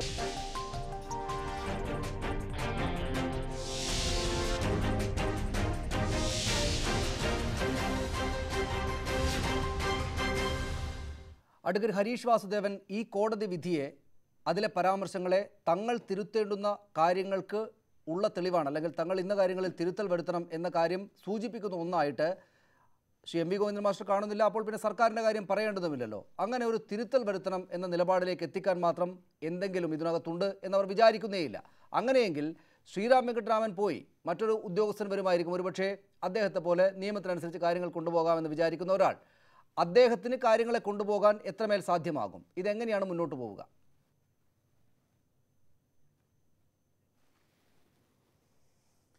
ശ്രീറാം വെങ്കിട്ടരാമനെ മാറ്റാനുള്ള സർക്കാരിൻ്റെ തീരുമാനം നേരത്തെ നിശ്ചയിച്ച അജണ്ടയുടെ ഭാഗമാണ് എന്ന് തോന്നുന്നില്ല.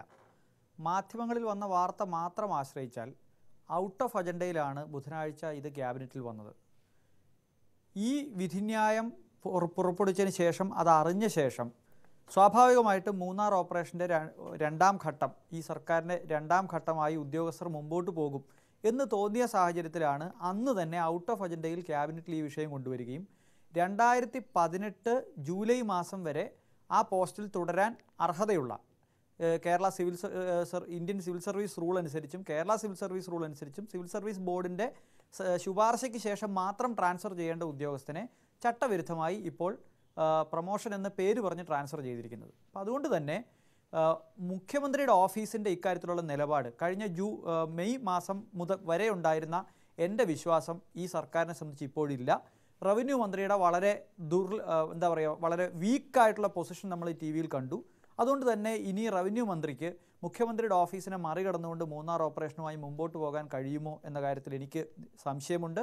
പ്രത്യേകിച്ച് CPIയുടെ ഉൾപ്പെടെ ഒരു വിഭാഗം നേതാക്കൾ മൂന്നാറിൽ കട്ടയ്ക്ക് നിന്നുകൊണ്ട് ഈ കയ്യേറ്റക്കാരെ സപ്പോർട്ട് ചെയ്തുകൊണ്ട് ഇടയ്ക്കിടയ്ക്ക് തിരുവനന്തപുരം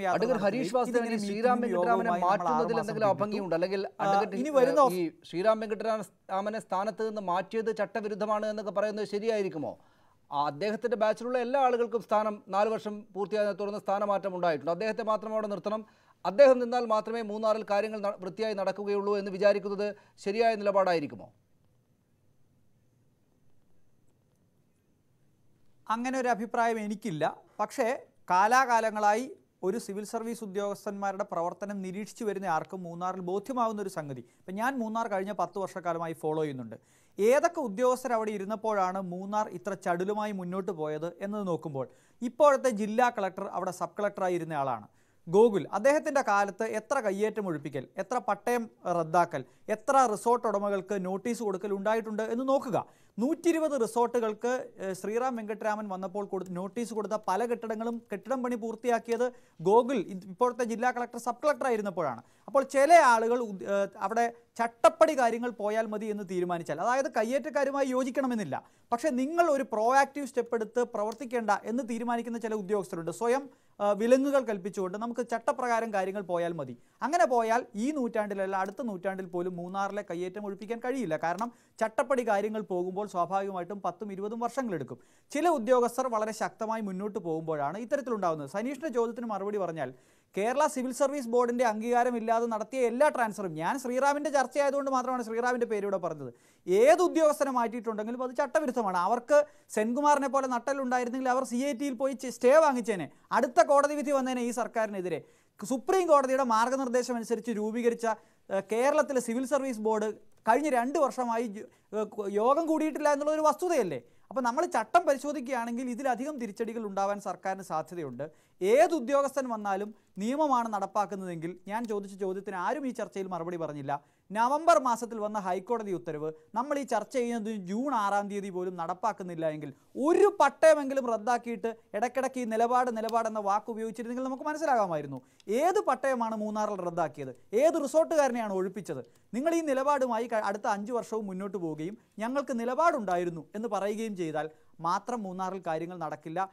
കാര്യങ്ങൾ നടത്തുന്ന ഉദ്യോഗസ്ഥർ കൂടി നിലപാടിൻ്റെ കൂടെ വേണം എന്ന ഹൈക്കോടതിയുടെ വിധിന്യായം അടിവരയിടാൻ നമുക്ക്. അതാണ് ഞാൻ തിരിച്ചു വരാം താങ്കളിലേക്ക്. ശ്രീ KK ശിവരാമൻ, ഇവിടെ നിങ്ങൾ CPI എല്ലായ്പ്പോഴും ഞങ്ങൾ CPM-നേക്കാൾ ഇക്കാര്യത്തിൽ കൂടുതൽ ആത്മാർത്ഥതയുള്ള ആളുകളാണ്, കൂടുതൽ ശരിയുടെ പക്ഷത്താണ് എന്ന് ആവർത്തിച്ച് ബോധ്യപ്പെടുത്താനുള്ള ഒരവസരവും വിട്ടുകളയാറില്ല.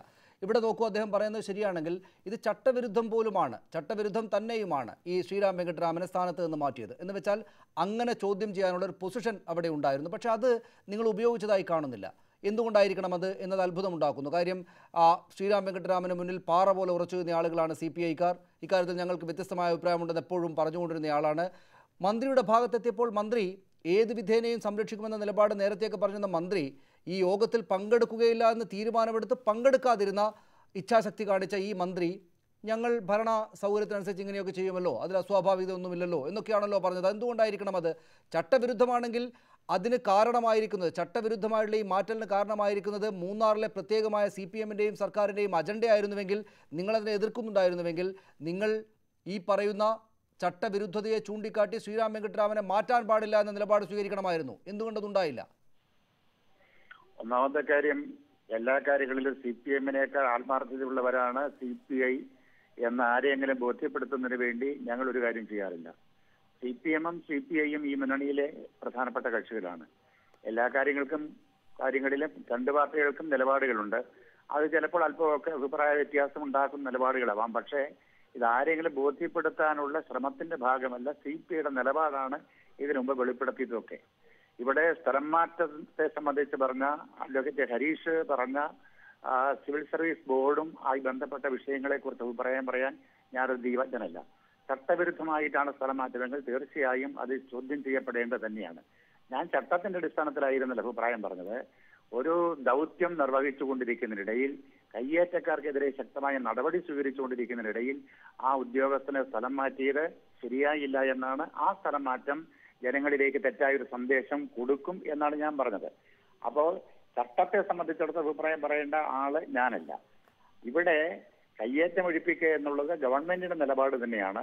ആ ഗവൺമെന്റിന്റെ നിലപാടുള്ളത് കൊണ്ടാണ് ശ്രീറാമിന് ഈ കയ്യേറ്റം ഒഴിപ്പിക്കൽ നടപടികളുമായി മുമ്പോട്ട് പോകാൻ കഴിഞ്ഞത്. അതല്ലാണ്ട് ഉദ്യോഗസ്ഥൻ സ്വയം ചെയ്യുന്ന കാര്യമല്ല.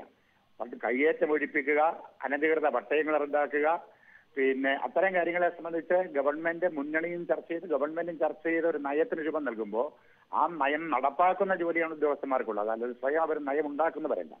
അങ്ങനെ ചെയ്തുകൊണ്ടിരിക്കുന്നതിനിടയിൽ പൊടുന്നനെ ഉണ്ടായ ഒരു സ്ഥലമാറ്റത്തെ കുറിച്ചാണ് വ്യത്യസ്തമായ അഭിപ്രായം CPI എന്ന നിലയിൽ ഞാൻ പറഞ്ഞത്. ഞാൻ തിരിച്ചു വരാം ശ്രീ ശിവരാമൻ, ഞാൻ താങ്കളിലേക്ക് വരാം.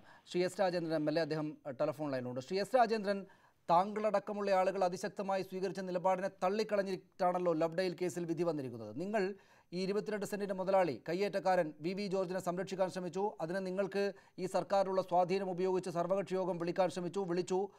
പക്ഷേ കോടതിയെടുത്ത് തള്ളിക്കളഞ്ഞിരിക്കുന്നു എന്ന് മാത്രമല്ല, എല്ലാം ശരിയാക്കാനെന്ന് പറഞ്ഞ് ഇങ്ങോട്ട് വന്നിട്ട് വീണ്ടും രാഷ്ട്രീയ ഇച്ഛാശക്തിയില്ലാത്ത പരിപാടി നടത്തരുത് എന്ന് രൂക്ഷമായി വിമർശിക്കുകയും ചെയ്തിരിക്കുന്നു. എന്തിനാണ് നിങ്ങൾ മൂന്നാറുകാർ ചേർന്ന് ഈ സർക്കാരിന് ഇങ്ങനെ വിമർശനം വാങ്ങിച്ചു കൊടുക്കുന്നത്, കോടതിയുടെ ഭാഗത്തു നിന്നും മറ്റുള്ള ഭാഗങ്ങളിൽ നിന്നും? ദൃശ്യമാധ്യമങ്ങൾ വിചാരിക്കുന്നതിന്റെ ഇഷ്ടാനിഷ്ട പ്രകാരം എന്തെങ്കിലും സർക്കാർ നിലപാട് സ്വീകരിക്കണമെന്ന് ആരും ആഗ്രഹിക്കരുത്. ഒന്ന്, അവനവന്റെ അമ്മയ്ക്ക് ഭ്രാന്ത് പിടിച്ചാലേ വിവരം അറിയത്തുള്ളൂ.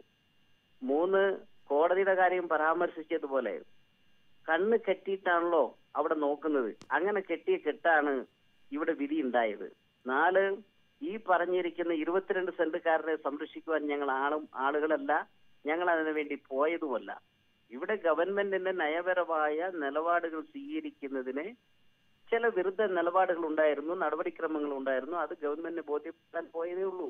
അല്ലല്ലോ ശ്രീ രാജേന്ദ്രൻ, താങ്കൾ ആരെയാണ് പറ്റിക്കാൻ ശ്രമിക്കുന്നത്? അതായത് 22 സെന്റ് സ്ഥലം കയ്യേറ്റം ആണ്, VV ജോർജ് കയ്യേറിയിരിക്കുകയാണ്. ആ കയ്യേറ്റം ഒഴിപ്പിക്കണം എന്നാവശ്യപ്പെട്ട് ശ്രീറാം വെങ്കട്ടരാമൻ നടപടി സ്വീകരിച്ചു തുടങ്ങിയപ്പോഴാണ് നിങ്ങൾക്ക് പൊള്ളിയത്.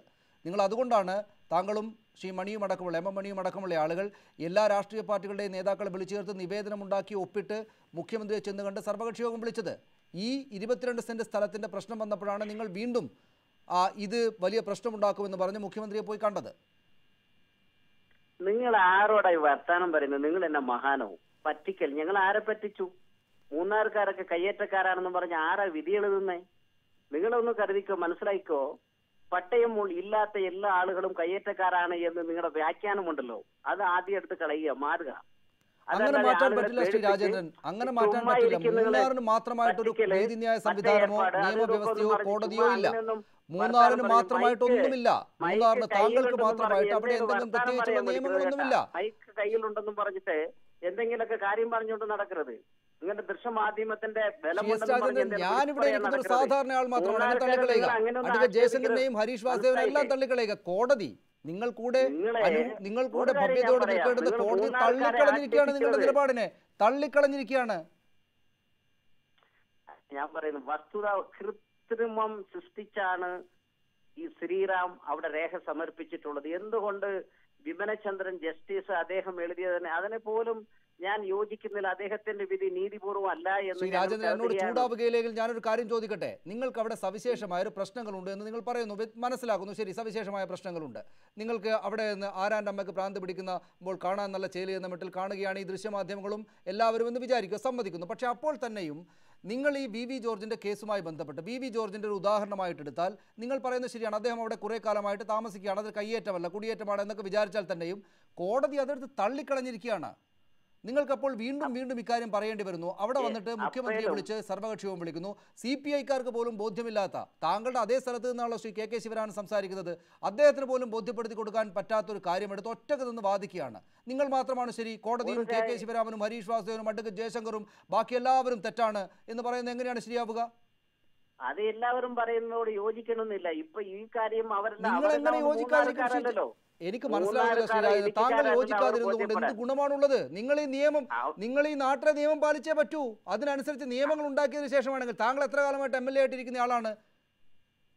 അതുകൊണ്ട് നിങ്ങൾ അതുകൊണ്ടും ബേജാറാകേണ്ട കാര്യമില്ലെന്ന്. ഞങ്ങൾക്കറിയാം നിയമം എങ്ങനെ സംരക്ഷിക്കണമെന്നും. അങ്ങനെ പറ്റില്ല.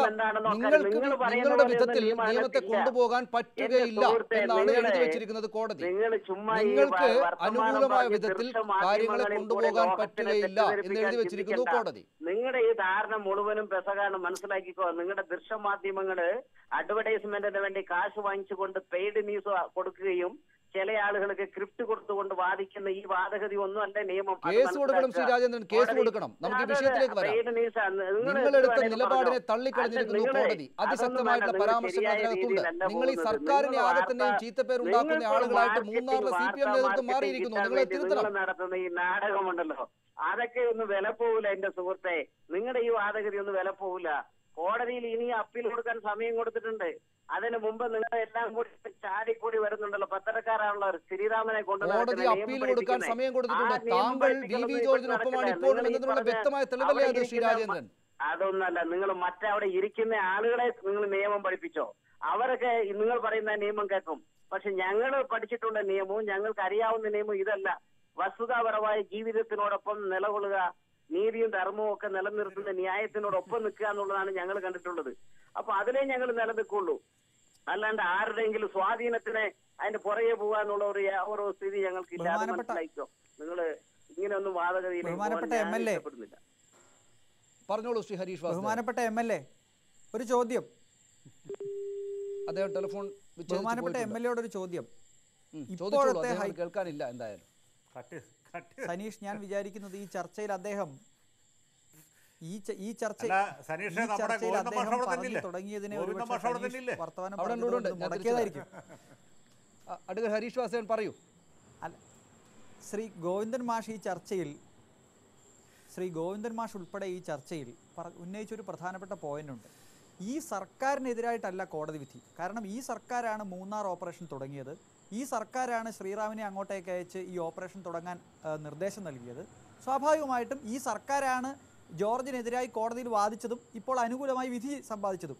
ഈ ചർച്ച കണ്ടുകൊണ്ടിരിക്കുന്ന ശ്രീ പിണറായി വിജയൻ ആലോചിക്കുന്നുണ്ടാവും, ഞാൻ ഈ മൂന്നാർ ഓപ്പറേഷൻ തുടങ്ങി വെക്കുകയും ഞാൻ ഈ ശ്രീറാമിനെ അങ്ങോട്ടേക്ക് അയക്കുകയും കോടതിയിൽ വക്കീലന്മാരെ വെച്ച് ഞാൻ ജോർജിനെതിരായി കേസ് ജയിക്കുകയും ചെയ്തിട്ട് വീണ്ടും മാധ്യമങ്ങൾ എനിക്കെതിരായിട്ടാണോ എന്ന് സ്വാഭാവികമായിട്ടും CPM-കാരുൾപ്പെടെ ഈ ചർച്ച കണ്ടുകൊണ്ടിരിക്കുന്നവർ തോന്നും. പക്ഷേ ഇതാ ഈ ചർച്ചയിൽ കാര്യങ്ങൾ വെളിവാക്കി വരുന്നു. ഈ സർക്കാരിന് അനുകൂലമാണ് എന്ന് ഈ ചർച്ചയിൽ ഈ വിധി അനുകൂലമാണ് എന്ന് പറഞ്ഞ ശ്രീ ഗോവിന്ദൻ മാഷിന്റെ അതേ പാർട്ടിക്കാരനായ മൂന്നാർ MLA പറയുന്നു ജസ്റ്റിസ് വിനോദ് ചന്ദ്രന്റെ നടപടി തെറ്റാണ്.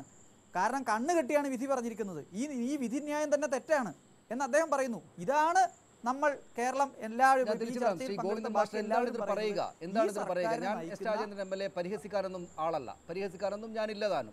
അദ്ദേഹത്തിൻ്റെതായിട്ട് അദ്ദേഹം അനുഭവിക്കുന്ന എന്തോ ഒരു പ്രശ്നം വെച്ചുകൊണ്ടാണ് സംസാരിക്കുന്നത്. നമ്മൾ അതിനെ തള്ളിക്കളയുക എന്നത് എല്ലാവരും നിയമവും എല്ലാം ശരിയാണെങ്കിൽ തന്നെയും ഞാനതിനെ തയ്യാറാവുന്നില്ല. പക്ഷേ നോക്കൂ, താങ്കൾക്ക് തന്നെ മനസ്സിലാവുന്നില്ല ഈ വൈരുദ്ധ്യം. സർക്കാർ എടുക്കുന്ന നിലപാട്, CPM എടുക്കുന്ന നിലപാട് ഇതായിരിക്കെ അവിടെയുള്ള ആളുകൾ ഞങ്ങൾക്ക് ഈ നിയമം ഒന്നും പാലിക്കാൻ പറ്റില്ല എന്ന് പറയുന്നു. അങ്ങനെയല്ല അതിനെ കാണേണ്ടത്. ഇടുക്കിയിൽ ജീവിക്കുന്ന ആളുകളെ സംബന്ധിച്ചിടത്തോളം അവർക്ക് പ്രശ്നങ്ങളുണ്ട്. അതുകൊണ്ടാണല്ലോ CPI, CPM, കോൺഗ്രസ് എല്ലാ രാഷ്ട്രീയ പാർട്ടിക്കാരും അവരുടേതായ പ്രശ്നങ്ങൾ വെച്ചുകൊണ്ട് മുഖ്യമന്ത്രിയെ കാണാനും മുഖ്യമന്ത്രിയെ കണ്ട് ഈ രീതിയിലുള്ളൊരു യോഗം വിളിച്ചു ചേർക്കണം എന്നാവശ്യപ്പെടാനൊക്കെ എല്ലാ രാഷ്ട്രീയ പാർട്ടിക്കാരും കൂടി ചേർന്നുകൊണ്ടാണ് വന്നത്. അപ്പോൾ അവർക്ക് ഉത്കണ്ഠയുണ്ട്. ആ ഉത്കണ്ഠ അവിടെയുള്ള കയ്യേറ്റക്കാരുണ്ട്, അവിടെയുള്ള കുടിയേറ്റക്കാരുണ്ട്, പട്ടയം ഉള്ളവരുണ്ട്, പാട്ടത്തിന് താമസിക്കുന്നവരുണ്ട്, കുത്തകപ്പാട്ടത്തിൻ്റെ കാലാവധി കഴിഞ്ഞവരുണ്ട്. ഇങ്ങനെ ഒരുപാട് ആളുകൾ വ്യത്യസ്ത രീതിയിലുള്ള പ്രശ്നങ്ങൾ അവിടെ ഇടുക്കിയിലുണ്ട്. ആ ഇടുക്കിയിലുള്ള പ്രശ്നങ്ങൾക്കെല്ലാം ഒരു സാധാരണ പറയുന്ന പോലെ കഴുങ്ങിനും അതുപോലെ തന്നെ തെങ്ങിനുമൊക്കെ ഒരേ തള കെട്ടിയിട്ട് കാര്യങ്ങൾ മുഴുവൻ കൈകാര്യം ചെയ്യാൻ സാധിക്കില്ല. പക്ഷേ താങ്കളത് ഉദാഹരണത്തിന് താങ്കളുടെ പാർട്ടിക്ക് ഒരു ഭരണഘടനയുണ്ട്, ചില നിയമങ്ങളും ചട്ടങ്ങളുമുണ്ട്. അതിനകത്ത് തന്നെ നിൽക്കുന്ന ചില ആളുകൾക്ക് ഇതൊന്നും ശരിയല്ലോ എന്നൊരു തോന്നലുണ്ടാകുന്നു. അവരതിനെതിരെ അതിനകത്ത് നിന്ന് സംഘടിക്കുമ്പോൾ നിങ്ങൾ ഈ നിയമം പാലിക്കേണ്ട ആളുകളാണ്, നിങ്ങൾ ഈ ചട്ടം പാലിക്കേണ്ട ആളുകളാണ് എന്നല്ലാതെ നിങ്ങളുടെ സവിശേഷമായ പ്രശ്നങ്ങൾ ഞങ്ങൾ മനസ്സിലാക്കുന്നു എന്നാണ് താങ്കൾ പറയുക. കേരളത്തിന് രാജ്യത്തിനാകമാനം ഒരു നിയമമുണ്ടായിരിക്കെ ആ നിയമത്തിൽ അവിടെ സവിശേഷമായൊരു പ്രശ്നമുണ്ടല്ലോ, ഞങ്ങൾ അങ്ങനെ അതിനെ കാണണം എന്ന് പറഞ്ഞ് അയഞ്ഞ നിലപാട് സ്വീകരിക്കുന്നത് ഇവിടെ മാത്രമാകുന്നത് എന്തുകൊണ്ടാണ്? അപ്പോൾ നിങ്ങൾ കയ്യേറ്റക്കാർക്കൊപ്പമാണെന്ന് തോന്നലല്ലേ നാട്ടുകാർക്കുണ്ടാവുക? അതാവുകയില്ലേ സത്യം? അല്ല, നിങ്ങൾക്ക് എന്ത് തോന്നിയാലും വലിയ കുഴപ്പമില്ല. നിങ്ങളെല്ലാം കയ്യേറ്റക്കാർക്ക് എതിരായിട്ടും അല്ലെങ്കിൽ ഞങ്ങളെല്ലാം കയ്യേറ്റക്കാർക്ക് അനുകൂലമായിട്ട് പറയാൻ തുടങ്ങിയിട്ട് കുറേ കാലമായല്ലോ. ഞങ്ങൾക്കതിൽ യാതൊരു സംശയമില്ല. ഞങ്ങൾ കയ്യേറ്റം ഒഴിപ്പിക്കുന്നതിന് വേണ്ടിയിട്ടുള്ള ബോധപൂർവമായ ഇടപെടൽ നടത്തുന്ന മുന്നണിയും പാർട്ടിയും തന്നെയാണ്. അതിലൊരു വിട്ടുവീഴ്ചയും ചെയ്യാൻ ഉദ്ദേശിക്കുന്നില്ല. വൻകിടക്കാരെയാണ് ഒഴിപ്പിക്കേണ്ടത്. 2 സെൻറ്റുകാരനെയും 3 സെൻറ്റുകാരനെയും ഒഴിപ്പിക്കണം എന്നുള്ള അഭിപ്രായത്തോട് ഞങ്ങൾക്ക് യോജിപ്പുമില്ല. അതുകൊണ്ട് കയ്യേറ്റക്കാരായി കാണാൻ, വൻകിടക്കാരായി കാണാൻ, പാവപ്പെട്ട മനുഷ്യന്മാർ 2 സെൻറ്റോ 1 സെൻറ്റോ ഭൂമിയിൽ താമസിക്കുന്നവരെ അവരെയാണ് ആദ്യമായിട്ട് ഒഴിപ്പിക്കേണ്ടത് എന്ന് നിങ്ങളെപ്പോലുള്ള ആളുകൾ വാദിക്കുമ്പോൾ അതിനോടൊന്നും യോജിക്കാൻ ഞങ്ങളില്ല. ഞങ്ങൾ യോജിപ്പ് ആ രീതിയിലൊന്നും പ്രകടിപ്പിക്കുകയും ചെയ്യില്ല. അതുകൊണ്ട് എല്ലാം ഒരേപോലെ ഒഴിപ്പിക്കേണ്ടതാണ് എന്ന അഭിപ്രായം ഞങ്ങൾക്കില്ല. നേരത്തെ പറഞ്ഞല്ലോ, കൃത്യമായിട്ട് പറഞ്ഞല്ലോ. ആദ്യം ഇവിടെ ലിസ്റ്റ് തയ്യാറാക്കിയിട്ടുണ്ട്. ഇപ്പോൾ ഞാൻ പറഞ്ഞു തീർക്കട്ടെ. പറഞ്ഞോളൂ. ഇവിടെ ലിസ്റ്റ് തയ്യാറാക്കിയിട്ടുണ്ട്. ആ ലിസ്റ്റ് അടിസ്ഥാനപ്പെടുത്തിയിട്ട് വൻകിടക്കാരെയാണ് ഒഴിപ്പിക്കേണ്ടത്. ആ വൻകിടക്കാരെ ഒഴിപ്പിക്കുമ്പോൾ കയ്യേറ്റക്കാരെ മുഴുവൻ ഒഴിപ്പിക്കണം. അങ്ങനെ വരുമ്പോൾ 2 സെൻറ്റുകാരനെ 3 സെൻറ്റുകാരനെ 4 സെൻറ്റുകാരനെ അവൻ ഈ ലൈഫിൻ്റെ ഭാഗമായിട്ട് വീടും അതുപോലെ തന്നെ ഭൂമിയും കൊടുക്കാൻ തീരുമാനിച്ച ഗവൺമെൻറ്റാണ് ഈ ഗവൺമെൻറ്. പിന്നെ അവരെ ഒഴിപ്പിച്ചിട്ട് വേറെ വീട് കൊടുക്കണം, വേറെ സ്ഥലം കൊടുക്കണം എന്ന് പറയുന്നതിൽ വല്ല കാര്യമുണ്ടോ? അത് ഒഴിപ്പിക്കാൻ ഉദ്ദേശിക്കുന്നില്ല. അതാണ് പാവപ്പെട്ട മനുഷ്യന്മാരെ ഈ ഇടുക്കിയിൽ നിന്ന് ഒഴിപ്പിക്കണമെന്നുള്ള ഒരു നിലപാട് നിങ്ങൾക്ക് വേണ്ട. ഒഴിപ്പിക്കില്ല. എം.പി. ഗോവിന്ദൻ മാസ്റ്റർ മനസ്സിലാക്കാമായിരുന്നു. പക്ഷേ 22 സെന്റ് കൈവശം വെച്ചിരിക്കുന്ന ഈ വി ജോർജ് റിസോർട്ട് മുതലാളിയാണ്. റിസോർട്ട് മുതലാളി അദ്ദേഹത്തിന് വേണ്ടിയാണ് ഈ അടക്കമുള്ള ആളുകൾ അങ്ങോട്ട് വന്നത്. നിങ്ങൾക്ക് അദ്ദേഹത്തിന് വേണ്ടിയിട്ടാണ് മുഖ്യമന്ത്രി യോഗം വിളിച്ചത്, സർവകക്ഷി യോഗം. ആ കയ്യേറ്റ ഭൂമിയെ സംബന്ധിച്ച് കോടതി പറയുന്നതുമായിട്ട് ബന്ധപ്പെട്ട നിലപാട് സ്വീകരിക്കുന്നതിൽ ഒരഭിപ്രായ വ്യത്യാസം ഉണ്ടാവില്ല. അതിന്റെ ഭാഗമായിട്ടുണ്ടാവുന്ന കാര്യങ്ങളാണ് ഞാൻ നേരത്തെ ചൂണ്ടിക്കാണിച്ചത്. അഭിപ്രായ വ്യത്യാസമുണ്ട് എന്ന് അപ്പീൽ കൊടുക്കാനുള്ള അവസരം നൽകിയിട്ടുണ്ടോ എന്ന് പറഞ്ഞ് ന്യായീകരിക്കല്ലേ ചെയ്ത്? അല്ല, അപ്പീൽ കൊടുക്കാൻ പാടില്ല പറയാൻ പറ്റുമോ? ആയിരിക്കും നിയമപരമായിട്ടാണ്. ഏത് ആർക്കൊപ്പമാണ് ഈ പറയുന്നത്? അതായത് ഞാൻ നേരത്തെ പറഞ്ഞതെല്ലാം മുഴുവൻ നിങ്ങൾക്ക് മനസ്സിലായിട്ടില്ല ഇതുവരെ? പ്രശ്നമില്ല. ആ പാവപ്പെട്ടവരോടൊപ്പാണ്. പരിസ്ഥിതി പ്രശ്നം ഉൾപ്പെടെയുള്ള പ്രശ്നത്തിന്റെ അകത്ത് റിസോർട്ട് കെട്ടിയിട്ടുള്ള നേരത്തെ അഡ്വക്കേറ്റ് പറഞ്ഞതുപോലെ വലിയ ഭൂപ്രമാണിമാരെ ഒഴിപ്പിക്കുക തന്നെ ചെയ്യും. ആ ഒഴിപ്പിക്കാൻ ആവശ്യമായ നിലപാട് ഇടതുപക്ഷ മുന്നണി ഗവൺമെൻറ് സ്വീകരിക്കും. ഒരു കൊല്ലം കൊണ്ട് ഇത്രയും വിവാദങ്ങൾ ഉണ്ടാക്കുന്ന രീതിയിൽ ഇടപെട്ടല്ലോ. ഇതേവരെ കഴിഞ്ഞ 5 കൊല്ലക്കാലം UDF ഇടപെട്ടിട്ടേ ഇല്ലല്ലോ. ഇപ്പോൾ ഒറ്റ കൊല്ലല്ലേ ആയിട്ടുള്ളൂ. ആ ഒരു കൊല്ലത്തിനിടയിൽ ഇതുപോലെ ഇടപെടാനാവുന്ന ഒരു സാഹചര്യം ഉണ്ടായല്ലോ. ഇനി 4 കൊല്ലമുണ്ട്. ആ 4 കൊല്ലം പൂർണ്ണമായിട്ടും ഈ വൻകിടക്കാരെ ഒഴിവാക്കാൻ ആവശ്യമായ അതിശക്തമത്തായ നിലപാട് ഞങ്ങൾ സ്വീകരിക്കും. ആത്യന്തികമായിട്ട് ഇവരെല്ലാം കയ്യേറ്റം ഒഴിപ്പിക്കുക എന്നതാണ് ഉണ്ടാവുക. ഒരു സംശയവും വേണ്ട. അല്ല, കയ്യേറ്റം ഒഴിപ്പിക്കുന്ന 5 കൊല്ലം നമ്മൾ പറഞ്ഞുകൊണ്ടിരിക്കും. ഇപ്പോൾ 1 കൊല്ലമായിട്ട് പറയുന്നു, ഇനി 4 കൊല്ലം കൂടി പറയും. പക്ഷേ ഇത് ഗോവിന്ദൻ മാഷ് ഇതിൻ്റെ താത്വിക തലത്തിലാണ് സംസാരിക്കുന്നത്. എനിക്ക് അദ്ദേഹത്തോട് വലിയ സ്നേഹമാണ്, ബഹുമാനമാണ്. ഇത്തരം പ്രകോപനമുണ്ടായിട്ടും അദ്ദേഹം കോപാകുലനായില്ല, ക്ഷോഭിച്ചില്ല. അത് വലിയ അത്ഭുതമല്ലേ? നേരെ മറിച്ച് രാജേന്ദ്രൻ തുടങ്ങിയ വഴി തന്നെ പൊട്ടിത്തെറിച്ചുകൊണ്ടാണ്. നിങ്ങൾ ചാനൽ മുതലാളിമാർ റേറ്റിങ്ങിന് വേണ്ടി പലതും പറയുന്നു, പെയ്ഡ് ന്യൂസ് കൊടുക്കുന്നു എന്ന് മാത്രമല്ല, ജസ്റ്റിസ് വിനോദ് ചന്ദ്രന് നിയമം അറിയില്ല, കണ്ണ് കെട്ടിയിട്ടാണ് നീതി നടപ്പാക്കുന്നത് എന്നൊക്കെയാണ് അദ്ദേഹം പറയുന്നത്. അതിൽ നിന്ന് തന്നെ കാര്യങ്ങൾ വ്യക്തമല്ലേ? ഇവിടെ 22 സെൻറ്റ് സ്ഥലം സർക്കാരിൻ്റെ സ്ഥലം കൈവശം വെച്ച് റിസോർട്ട് നടത്തുന്നയാൾ അല്ലെങ്കിൽ ഹോം സ്റ്റേ നടത്തുന്നയാൾ അയാൾ പാവപ്പെട്ടവനാണെന്നാണ് ഗോവിന്ദൻ മാഷ് പറയുന്നത്. ഗോവിന്ദൻ മാഷിന് അങ്ങനെ കേസുണ്ടോ? എനിക്ക് തോന്നുന്നില്ല. അങ്ങനെ ആകാൻ തരമില്ല. അങ്ങനെയാണെങ്കിൽ അയാൾക്ക് പിന്നെ അപ്പീൽ കൊടുക്കാൻ സമയം അനുവദിച്ചിട്ടുണ്ട് എന്ന് പറയുന്നത് അതൊക്കെ രാജേന്ദ്രൻ്റെ നിയമ വ്യാഖ്യാനമാണ്. അവിടെ നിൽക്കട്ടെ. അങ്ങനെയാണെങ്കിൽ ഒരു കാര്യം ചെയ്യട്ടെ, ഇവിടെ additional advocate general Ranjith Thampan എന്ന് പറഞ്ഞ ഒരാളാണ് ഈ കേസ് നടത്തി സർക്കാരിനെ വിജയിപ്പിച്ചത്. അല്ലെങ്കിൽ ഈ രീതിയിൽ വിമർശനം പൂമാലയായി ഏറ്റുവാങ്ങേണ്ട വന്നത്. കേസ് ജയിച്ച വക്കീലിനാണ് വിമർശനം ഉണ്ടായിട്ടുള്ളത്. അത് ആലോചിച്ച് നോക്കണം. വക്കീലിനല്ല, സർക്കാരിനാണ്. സർക്കാർ കേസ് ജയിക്കുകയാണ്, റിസോർട്ട് മുതലാളിയുടെ കേസ് തള്ളുന്ന കൂട്ടത്തിൽ സർക്കാരിനെ ഇങ്ങനെ ഗുണദോഷിച്ചിരിക്കുകയാണ് കോടതി. അപ്പോൾ ഒരു കാര്യം ചെയ്യട്ടെ, രഞ്ജിത്ത് തമ്പാനെ പിരിച്ചുവിടട്ടെ, എന്നിട്ട് പ്രഗത്ഭനായ വേറെ ആരെങ്കിലും നിയമിക്കട്ടെ. അങ്ങനെയാണെങ്കിൽ കുറച്ചുകൂടി നന്നാവും. അപ്പോൾ വിമർശനം ഉണ്ടാവില്ല. ഈ നീതി ദേവതയുടെ കണ്ണ് കെട്ട അഴിക്കട്ടെ രാജേന്ദ്രൻ. ഇവിടെ രാജേന്ദ്രൻ പറഞ്ഞതും ഗോവിന്ദൻ മാഷ് പറഞ്ഞതും ഒരേ പാർട്ടിയുടെ 2 വക്താക്കളാണ്. 2 പേര് 2 രീതിയിൽ. പക്ഷേ അവിടെ ഒരു സവിശേഷമായ പ്രശ്നമുള്ളത് കൊണ്ടാണ് അഡ്വക്കേറ്റ് ജയശങ്കർ ഞാൻ തിരിച്ചു വരാം, അദ്ദേഹത്തിലേക്ക് തിരിച്ചു വരാം. ശ്രീ ഹരീഷ് വാസുദേവൻ, അവിടെ ഒരു പ്രശ്നമുണ്ട് എന്നത് ഉറപ്പാണ്. അതുകൊണ്ട് തന്നെ ഇനി അങ്ങോട്ട് ചെല്ലുന്ന ഉദ്യോഗസ്ഥർക്കും ഈ പ്രശ്നത്തെ നേരിടേണ്ടതായി വരും. അതുകൊണ്ട് നമ്മൾ എന്താണ് ഭാവിയിൽ കേൾക്കാൻ പോകുന്നത്? സനീഷ്, ഈ ജോർജിൻ്റെ പ്രശ്നം ഒരു മിനിറ്റ് എടുത്ത് പറഞ്ഞാൽ, സർക്കാരിന് 1,25,000 ഏക്കർ ഭൂമിയുള്ള സ്ഥലത്ത് വില്ലേജ് ഓഫീസ് പണിയാൻ സർക്കാരിന് സ്ഥലമില്ല മൂന്നാറിൽ എന്ന് കണ്ടെത്തിയാണ് ശ്രീറാം ഈ നോട്ടീസ് കൊടുക്കുന്നത്. അദ്ദേഹം കയ്യേറ്റക്കാരനാണ് എന്നുള്ള കാര്യത്തിൽ അവിടെ ഒരാൾക്കും തർക്കമുണ്ടാവേണ്ട കാര്യമില്ല. വസ്തുതകൾ പരാജയപ്പെടുന്നു കോടതിയിൽ. എന്തുകൊണ്ട്? മൈക്കിൾ എന്നയാളുടെ സ്ഥലം, മൈക്കിൾ എന്നയാൾ കേസ് കൊടുത്ത് മൈക്കിളിനെ കേൾക്കാൻ വേണ്ടി പോകുന്ന ഓഫീസർ കേൾക്കുന്നത് മൈക്കിൾ അങ്ങനെ ഒരു കേസേ കൊടുത്തിട്ടില്ല എന്നാണ്. കള്ളയൊപ്പിട്ട് വ്യാജ സത്യവാങ്മൂലം ഉണ്ടാക്കി ഹൈക്കോടതിയിൽ പോയി കേസ് സമ്പാദിച്ച ആളെയാണ്. അവർക്ക് വേണ്ടിയാണ് ഈ നീതിന്യായ സംവിധാനം, എൻ്റെയും നിങ്ങളുടെയും നികുതി കൊണ്ട് ചെലവാക്കുന്ന സംവിധാനം, മുഖ്യമന്ത്രിയുടെ ഓഫീസ് വരെ മീറ്റിംഗ് വിളിക്കുന്നുള്ളതാണ് എന്നെ അത്ഭുതപ്പെടുത്തുന്നത്. മൂന്നാറിലെ കാലാൾക്കാരെ, അതായത് 5 സെൻറ്റുകാരെയും 10 സെൻറ്റുകാരുടെയും പേര് പറഞ്ഞ് ഈ ജോർജിനെ പോലെയുള്ള കയ്യേറ്റക്കാരെ സഹായിക്കുന്ന നിലപാടാണ് അവിടുത്തെ MLA സ്വീകരിക്കുന്നത്. അതാണ് ഗതികേട്. അത് ആ വിഭാഗത്തെ പിന്തുണയ്ക്കുന്നുണ്ടോ? അവിടെ മണി കൂട്ടമണി അടിക്കുകയാണ് എന്നൊക്കെ കഴിഞ്ഞ ദിവസങ്ങളിൽ പലരും ചർച്ചയിൽ ട്രോൾ ചെയ്തതുപോലെ, ഫേസ്ബുക്കിലൊക്കെ ട്രോൾ ചെയ്തതുപോലെ, അവിടെ 3-4 ആളുകൾ മുന്നോട്ട് വന്ന് ഈ കയ്യേറ്റക്കാരെ മുഴുവൻ സാധൂകരിക്കുന്ന തരത്തിൽ മുമ്പിൽ വയ്ക്കുന്ന മതിലാണ് ഈ പാവപ്പെട്ട 5 സെൻറ്റുകാരൻ.